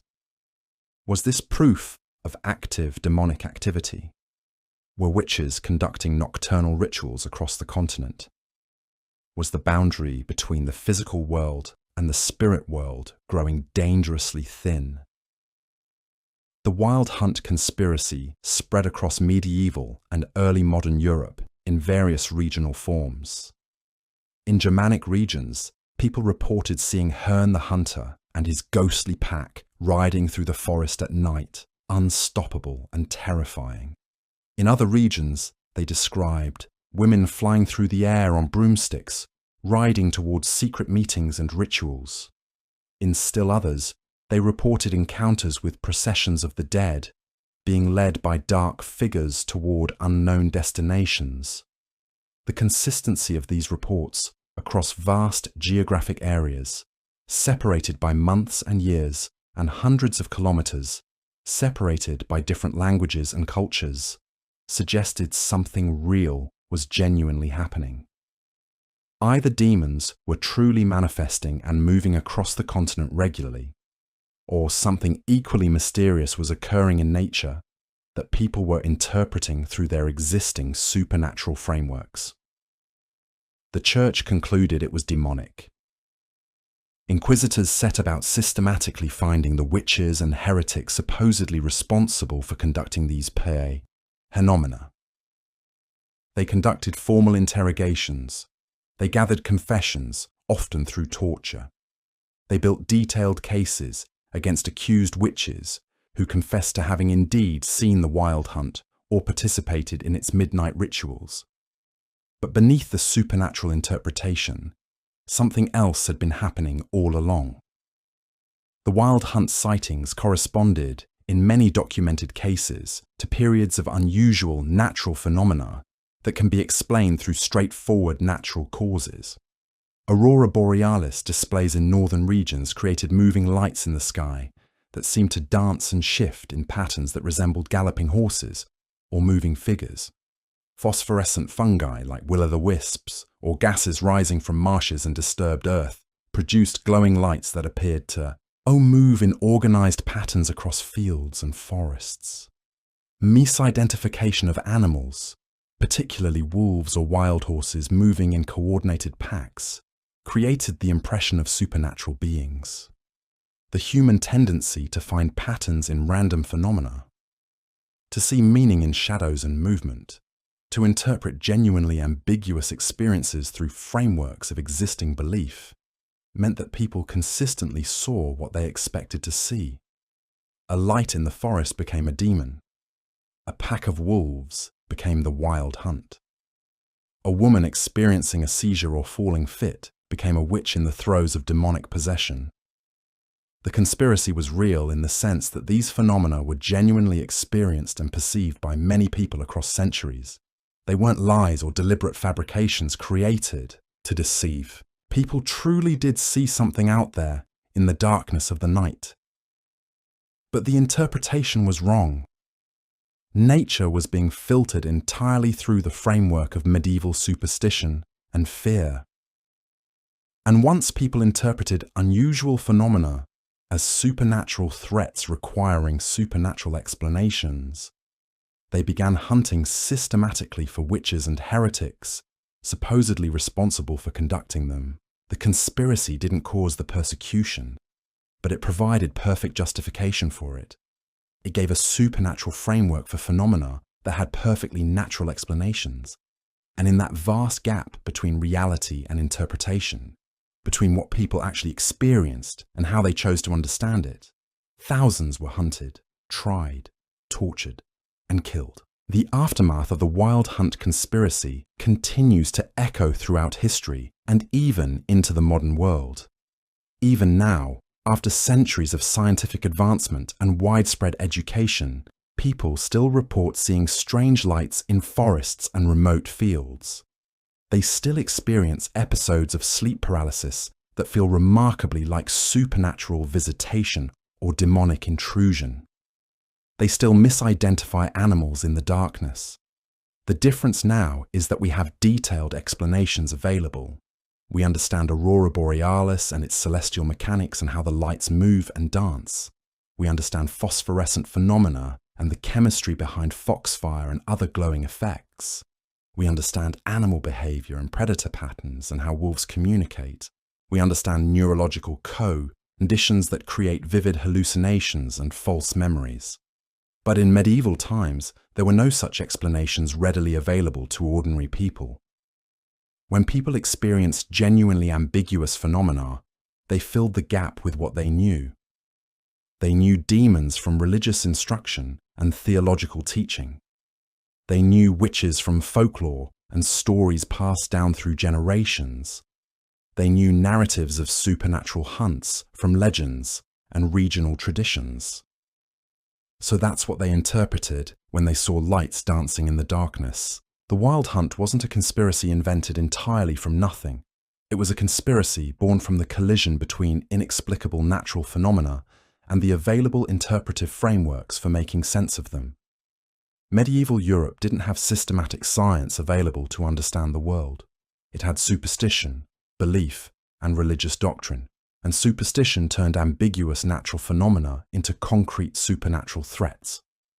It turned innocent people into accused witches. It turned observers of strange lights into supposed participants in demonic rituals.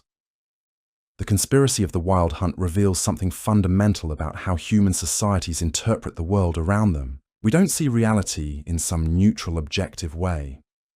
We see reality filtered through frameworks constructed by our culture, shaped by our beliefs, driven by our fears and hopes. When the interpretive framework is superstition, we see demons and curses and witches.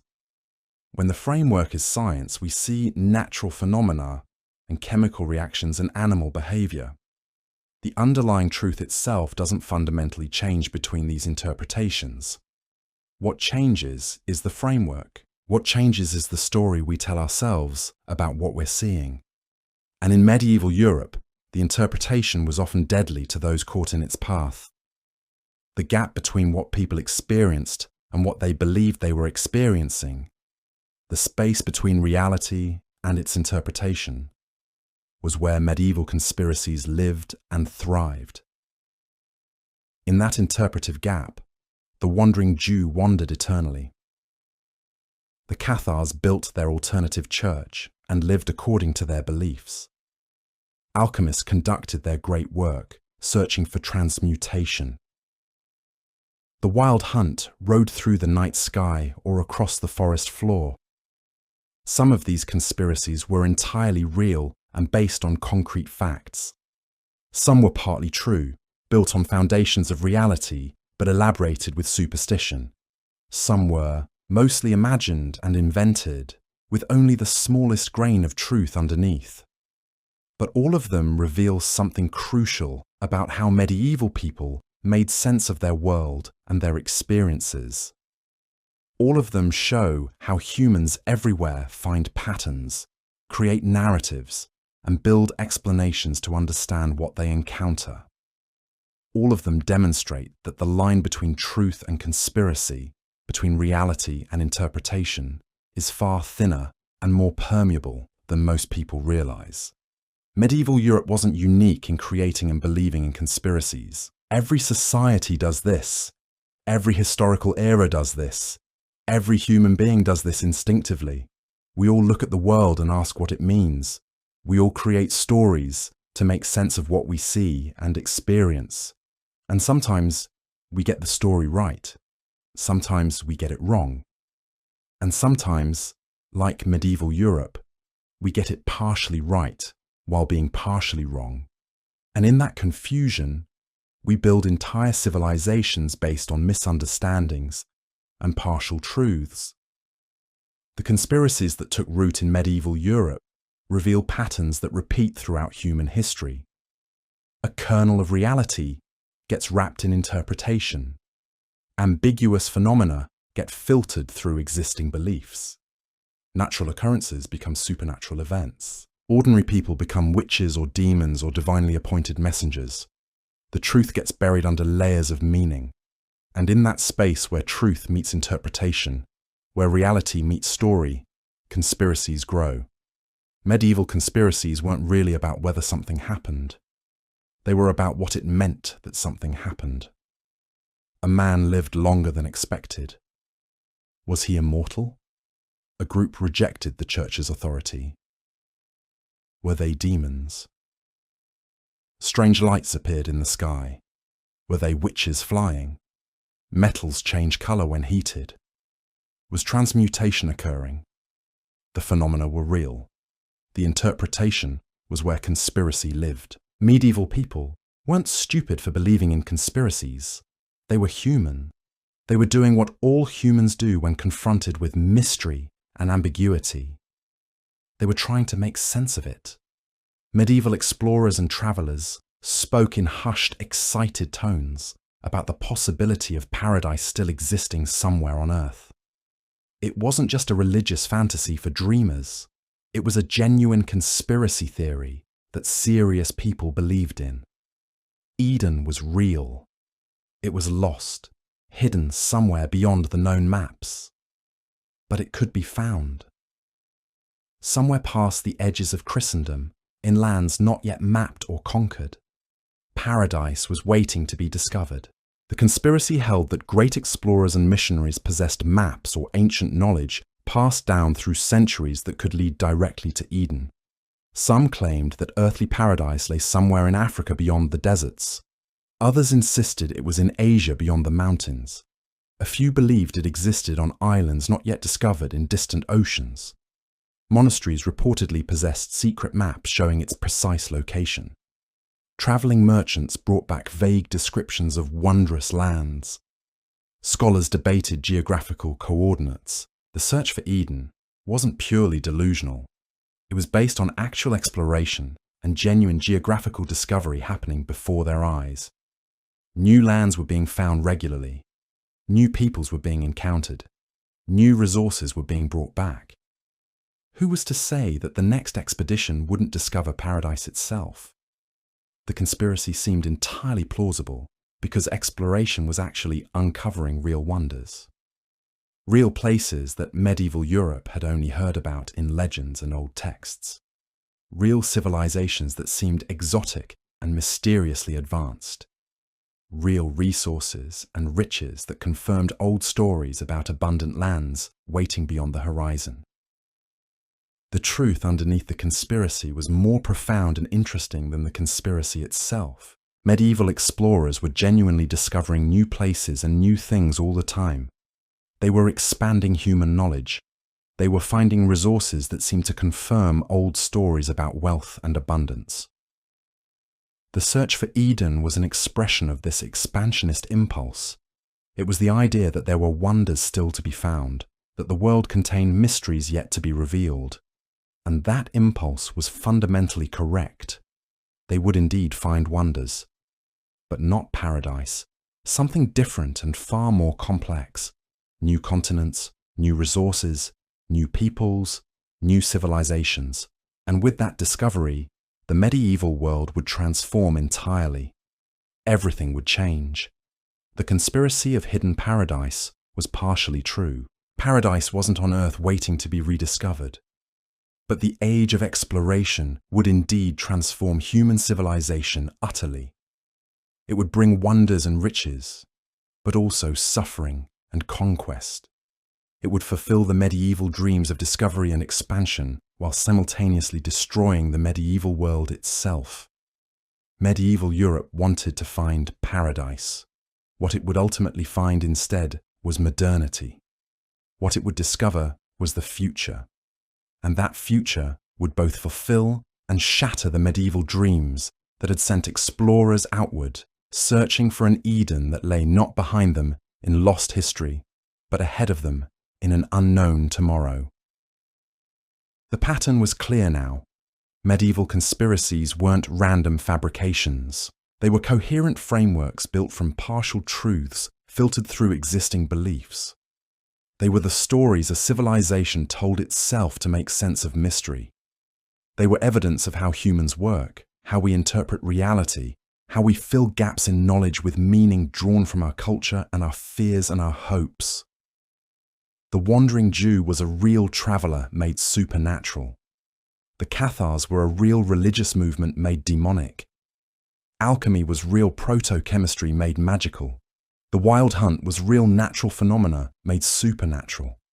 And the search for paradise was real geographical exploration made eschatological.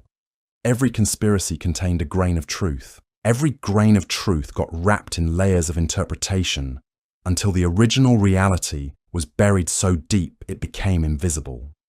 Yet the conspiracy remained powerful. It shaped behavior. It drove decisions. It led to persecution and crusades and executions and transformation. Medieval conspiracies killed people. They also created art, literature, theology, and philosophy. They drove exploration and innovation. They motivated some of the greatest human achievements of the era. What emerges from examining medieval conspiracies isn't condescension toward medieval people for believing foolish things. What emerges is recognition that human beings everywhere, in every era, create meaning through narrative. We interpret ambiguous reality through frameworks we inherit. We build conspiracies to explain what we don't understand. And those conspiracies are both true and false simultaneously. They're false as literal descriptions of reality, but they're true as descriptions of how we experience reality, true as maps of the human psyche, true as guides to what matters to a civilization, true as records of how humans create meaning in the face of mystery. Medieval Europe was full of conspiracies that turned out to be partially true, but that observation misses the deeper point. Medieval Europe was full of humans trying to make sense of their world using the tools available to them. And in that attempt, they created both truths and conspiracies, sometimes without knowing which was which. Yet as the medieval world moved toward its end, something shifted. The conspiracies didn't disappear. They evolved. They became more sophisticated. They adapted to new information. They incorporated new discoveries.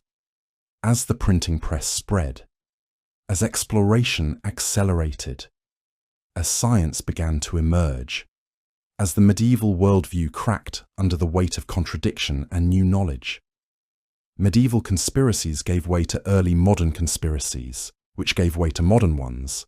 The patterns didn't change, only the details. The human need to create meaning from mystery remained constant. The impulse to fill gaps in knowledge with narrative remained. The tendency to interpret ambiguous phenomena through frameworks of belief remained. What changed was the frameworks. What changed was the tools available for investigation. What changed was the answers to the question, what is true and what is conspiracy? But the deeper question remained the same. How do we know what we know? How do we distinguish truth from interpretation? How do we navigate the gap between reality and the stories we tell about reality? Medieval Europe tried to answer these questions using superstition and faith and philosophy. And then something happened. Something that would change how humans tried to answer these fundamental questions. Something that would give rise to entirely new types of conspiracies. When the medieval world began to crack and shift towards something different, toward a future that nobody quite expected, the conspiracies themselves started to change. The old narratives that had served people well for centuries began to feel insufficient. A new kind of conspiracy emerged in the waning days of the medieval period. Something less about supernatural forces and more about hidden knowledge being deliberately suppressed. Somewhere, people whispered, there was information that would fundamentally transform how humans understood the world, and powerful institutions were working very hard to keep that information secret. This wasn't paranoia. This wasn't delusion. This was one of the most perceptive observations medieval Europe ever made about how power actually functions. Because institutions do suppress knowledge, they do control information, they do use secrecy as a tool of authority. The conspiracy theorists were right about the phenomenon. They just got some of the details wrong. The Library of Alexandria had burned centuries earlier. Everyone knew that. It was fact, accepted, mourned as a tragedy that had erased untold knowledge from human civilization. But what if, medieval scholars began to ask, the fire had not destroyed everything? What if, somewhere in the hidden vaults of the church, or in private collections owned by wealthy nobles who understood the value of what they possessed, fragments of that ancient knowledge survived? What if monks and bishops had recovered precious texts before the flames consumed them? Texts that contained technological secrets, philosophical truths, medical knowledge that could have advanced civilization by centuries. The conspiracy held that these texts were deliberately being hidden away, not lost, but concealed. The church knew about them. Rome knew. The scholars knew. And they were keeping the information locked away to maintain their power. Why else would they prohibit the reading of certain books? Why else would they confiscate texts that contradicted scripture? Why else would they restrict access to monasteries and libraries to only the initiated? If the knowledge was harmless, if the texts were merely curiosities, why guard them so carefully? The logic was simple and seductive. The more carefully something was guarded, the more dangerous it must be. And the more dangerous it was, the more important it was to suppress it. This wasn't purely fantasy. Monasteries had saved more classical texts than most people realized. In the chaos of Rome's collapse, monks had indeed rescued manuscripts that would otherwise have vanished forever. They had copied them carefully, preserved them, protected them through centuries of darkness. And then, yes, many of those texts were locked away in restricted libraries where ordinary people couldn't access them. A peasant couldn't read Latin anyway. A merchant wasn't allowed into monastic archives. Knowledge was literally locked behind physical doors, guarded by men who had taken vows of obedience to the church. So the conspiracy made sense from a certain perspective. If the church possessed knowledge and wasn't sharing it, then obviously the church was controlling knowledge. The conspiracy theorists were correct about that. What they got wrong was why. It wasn't primarily to maintain power through ignorance, though that was certainly a side effect. It was because literacy required years of training. Copying manuscripts took months of labor. Knowledge required institutional support. A monastic library was expensive to maintain and difficult to operate.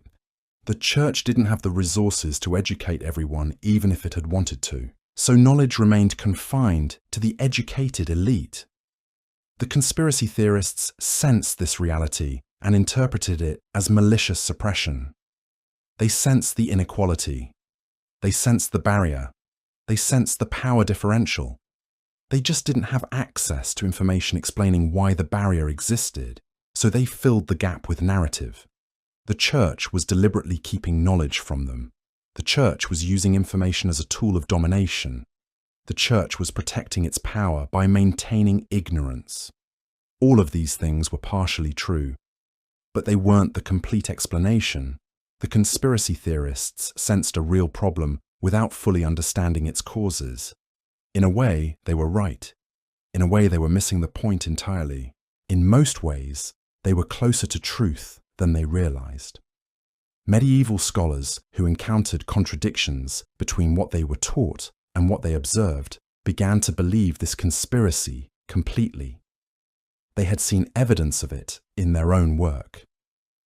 A passage in an ancient text that contradicted church doctrine, a mathematical principle that seemed to work in ways theology said it shouldn't, a medical treatment that actually cured people despite being condemned as witchcraft, a navigational technique that worked better than the church's approved methods. All of these became proof that the church was lying, that hidden knowledge existed, that suppression was occurring deliberately, and if one thing was being hidden, what else was being hidden? The paranoia spiraled logically from a single true observation. A scholar realized that an ancient text contained accurate information that church doctrine denied. Logically, if the church was wrong about this, it was wrong about other things. If the church had hidden this truth, it had hidden other truths. The conspiracy grew like ripples from a stone thrown into water, expanding outward in concentric circles until it touched everything. The monastery wasn't just a place of learning. It was a place of propaganda. The church wasn't just a spiritual authority. It was an information control apparatus. The world wasn't just composed of the elements the church taught. It contained hidden secrets. The universe wasn't static. It contained mysteries. And all of those mysteries were being deliberately concealed. This wasn't paranoia. This was logical inference based on observations that contradicted official doctrine. The conspiracy felt absolutely real because it was partially true. The church did control information. Monasteries did preserve ancient texts while refusing to allow public access. Learned men did keep advanced knowledge confined within their small circles, away from the general population. What the conspiracy theory got wrong was the motive and the scope. The suppression wasn't always intentional or malicious. It was partly practical. Knowledge required literacy, and most people couldn't read. Knowledge required time to study, and most people spent their time working. Knowledge required the resources of large institutions, and those institutions were scattered and isolated across a continent without good communication. Medieval society couldn't have made advanced knowledge widely available, even if it wanted to. The infrastructure didn't exist. But to people living then, watching knowledge flow carefully through institutional channels, watching the church decide what could be read and what couldn't, it looked like deliberate suppression. And they were half right. The church did suppress knowledge. It just did so within a system where suppression was almost inevitable, not out of pure malice, but out of institutional need for order and control. The church believed it was protecting people from dangerous ideas. The church believed that not everyone was ready for advanced knowledge. The church believed that stability required some degree of controlled information flow. By the standards of medieval thinking, this made sense. By the standards of modern thinking, it looks like oppression. But understanding the conspiracy requires understanding that both perspectives contained truth. The real insight wasn't that the church was evil. The real insight was that institutions will always have incentives to control information, not necessarily out of malice, but out of institutional self-preservation. Once you understand that truth, you begin to see it everywhere. If the church was controlling knowledge, what about other institutions? What about secular authorities? What about merchants and craftsmen who kept their techniques secret? The conspiracy grew from a single observation into a comprehensive theory of how power works. And that theory, flawed as it was in its specifics, captured something fundamentally true about human institutions. By the end of the medieval period, this conspiracy had become real in ways nobody anticipated. As literacy began to spread, as printing presses started to distribute information, the suppressed knowledge did indeed begin to emerge. The texts had been preserved. The ancient wisdom had survived. And as people gained access to it, everything did begin to change. Not because the knowledge itself was magical or revolutionary, but because access to knowledge itself was revolutionary. When common people could read, when information could be printed and distributed cheaply, when anyone could own a book instead of depending on a monk to read it aloud, the entire power structure shifted. The Church had maintained authority partly through its monopoly on literacy and religious interpretation. That monopoly shattered. And as it did, the conspiracy theory proved itself true in the most destructive possible way. The knowledge that had been hidden wasn't actually secret, it was just inaccessible. The moment it became accessible, the moment ordinary people could learn about math and science and medicine and history directly, instead of through church-approved interpretations, the Church's authority began to crack. The conspiracy theorists had been right. Knowledge was being suppressed, and the suppression of knowledge was indeed keeping people in subordination. But not the way they imagined. The suppression wasn't maintained through active conspiracy. It was maintained through the simple fact of structural inequality. If you couldn't read, you couldn't access knowledge. If knowledge was confined to monasteries, you couldn't access it. If interpreting knowledge required theological training, you couldn't do it yourself. The conspiracy worked through systems, not through secret plots. And that made it more powerful, not less. The final transformation came when enough people realized simultaneously that the institutions controlling information had been lying about other things too. If they had misrepresented the value and accessibility of knowledge, what else had they misrepresented? If they had presented ignorance as virtue and curiosity as sin, what else had they lied about? The conspiracy that knowledge was being suppressed gave way to a much larger realization.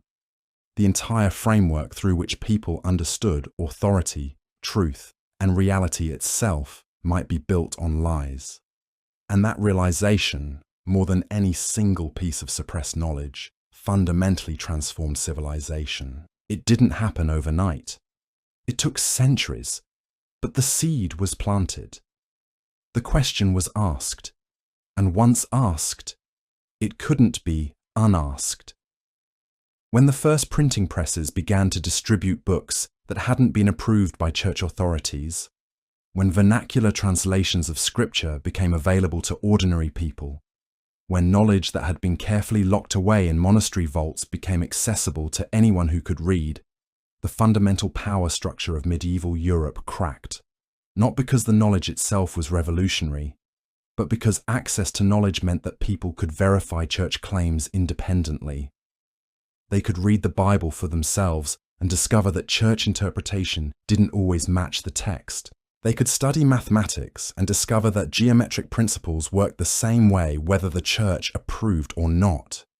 They could observe nature and compare their observations to church doctrine. The ability to verify became as revolutionary as the knowledge itself. And that ability came from access. Once access increased, authority had to justify itself through evidence rather than through proclamation. The medieval period ended not with a bang, but with a question. What else don't we know? What else have we been lied to about? And suddenly, the conspiracy theories that had seemed so quaint, so full of superstition and medieval paranoia, took on new relevance. Because if the church had lied about knowledge, maybe it had lied about other things. Maybe some of those conspiracy theories contained grains of truth. Maybe the world was more complex, more mysterious, more in need of questioning than anyone had admitted. The conspiracy about suppressed knowledge became the gateway conspiracy, the one that made people willing to question everything else. And in questioning everything, medieval people began the slow, painful transition toward modernity. The pattern was clear now, looking back from centuries later. Medieval conspiracies weren't mostly wrong, they were mostly confused. People sensed real phenomena, real systems, real power structures. They just didn't have the frameworks to understand them accurately. They filled the gaps with superstition, with theology, with narrative structures that made sense within their worldview. A scholar in the 13th century, watching the church refuse to allow certain books to be read, constructed a narrative of deliberate suppression. A peasant in the 15th century, watching someone die of an illness no priest could cure, constructed a narrative of witchcraft. They were both trying to make sense of genuine mysteries, using the interpretive tools available to them. And then, slowly, as new tools and new knowledge became available, as the world began to modernize, those conspiracies transformed. Some turned out to be substantially true. The church had spied on people. Monks had conducted surveillance. Nobles had poisoned each other. Witches had existed as networks of healers. Conspiracies had been real. Others turned out to be completely false. But the interesting part was that being false didn't mean being useless. The false conspiracies revealed something true about medieval society itself. The fact that people believed in witches revealed something true about how they experienced ignorance and fear. The fact that they believed in the wild hunt revealed something true about how they interpreted natural phenomena they didn't understand. The fact that they believed in hidden knowledge being suppressed revealed something true about how power actually worked. False beliefs can contain true insights. That's one of the most important lessons medieval conspiracies can teach us. When the medieval world finally gave way to something different, what replaced it wasn't a world without conspiracies.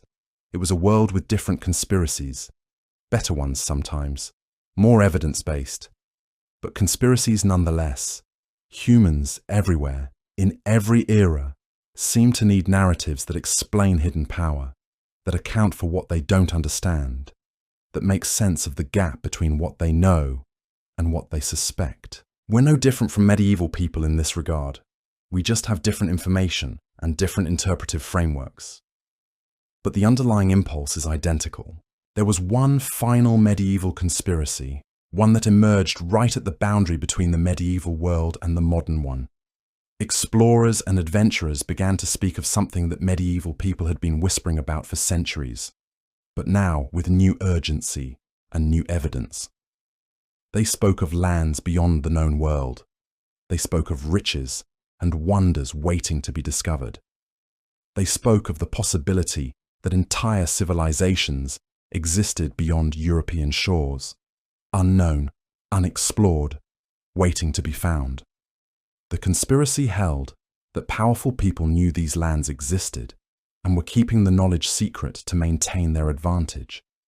The real truth was stranger and more complex. Some people did know. Arab traders knew. Indigenous peoples certainly knew.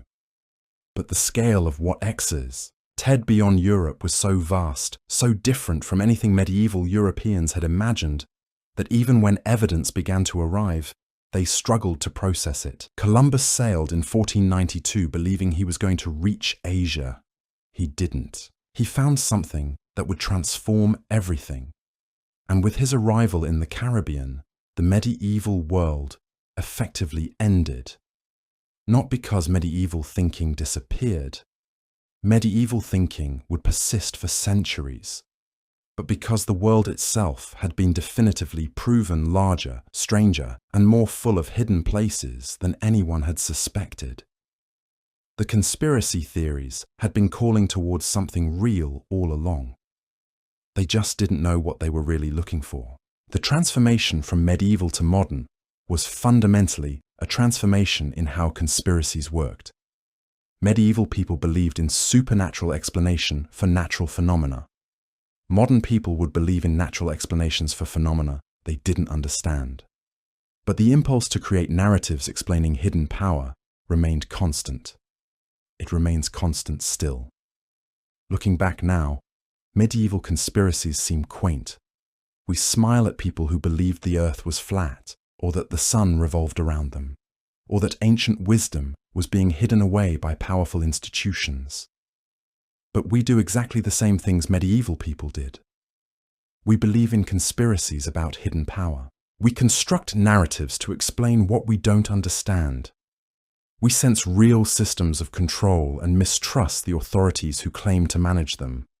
We look for hidden knowledge that might explain everything. We demand transparency from institutions while also assuming they're lying to us. We haven't evolved past conspiracy thinking. We've just upgraded it. We use different language. We appeal to different authorities. We construct more sophisticated narratives. But the underlying pattern is identical. Humans see gaps in understanding. Humans fill those gaps with narrative.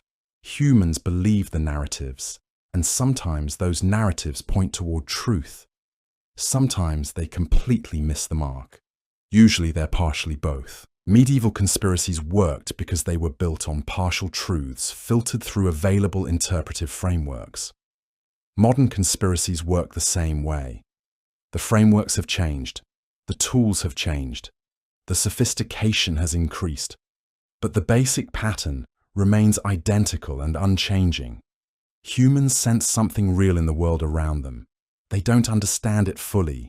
They can't access complete information. They construct a narrative that makes sense within their worldview and cultural framework.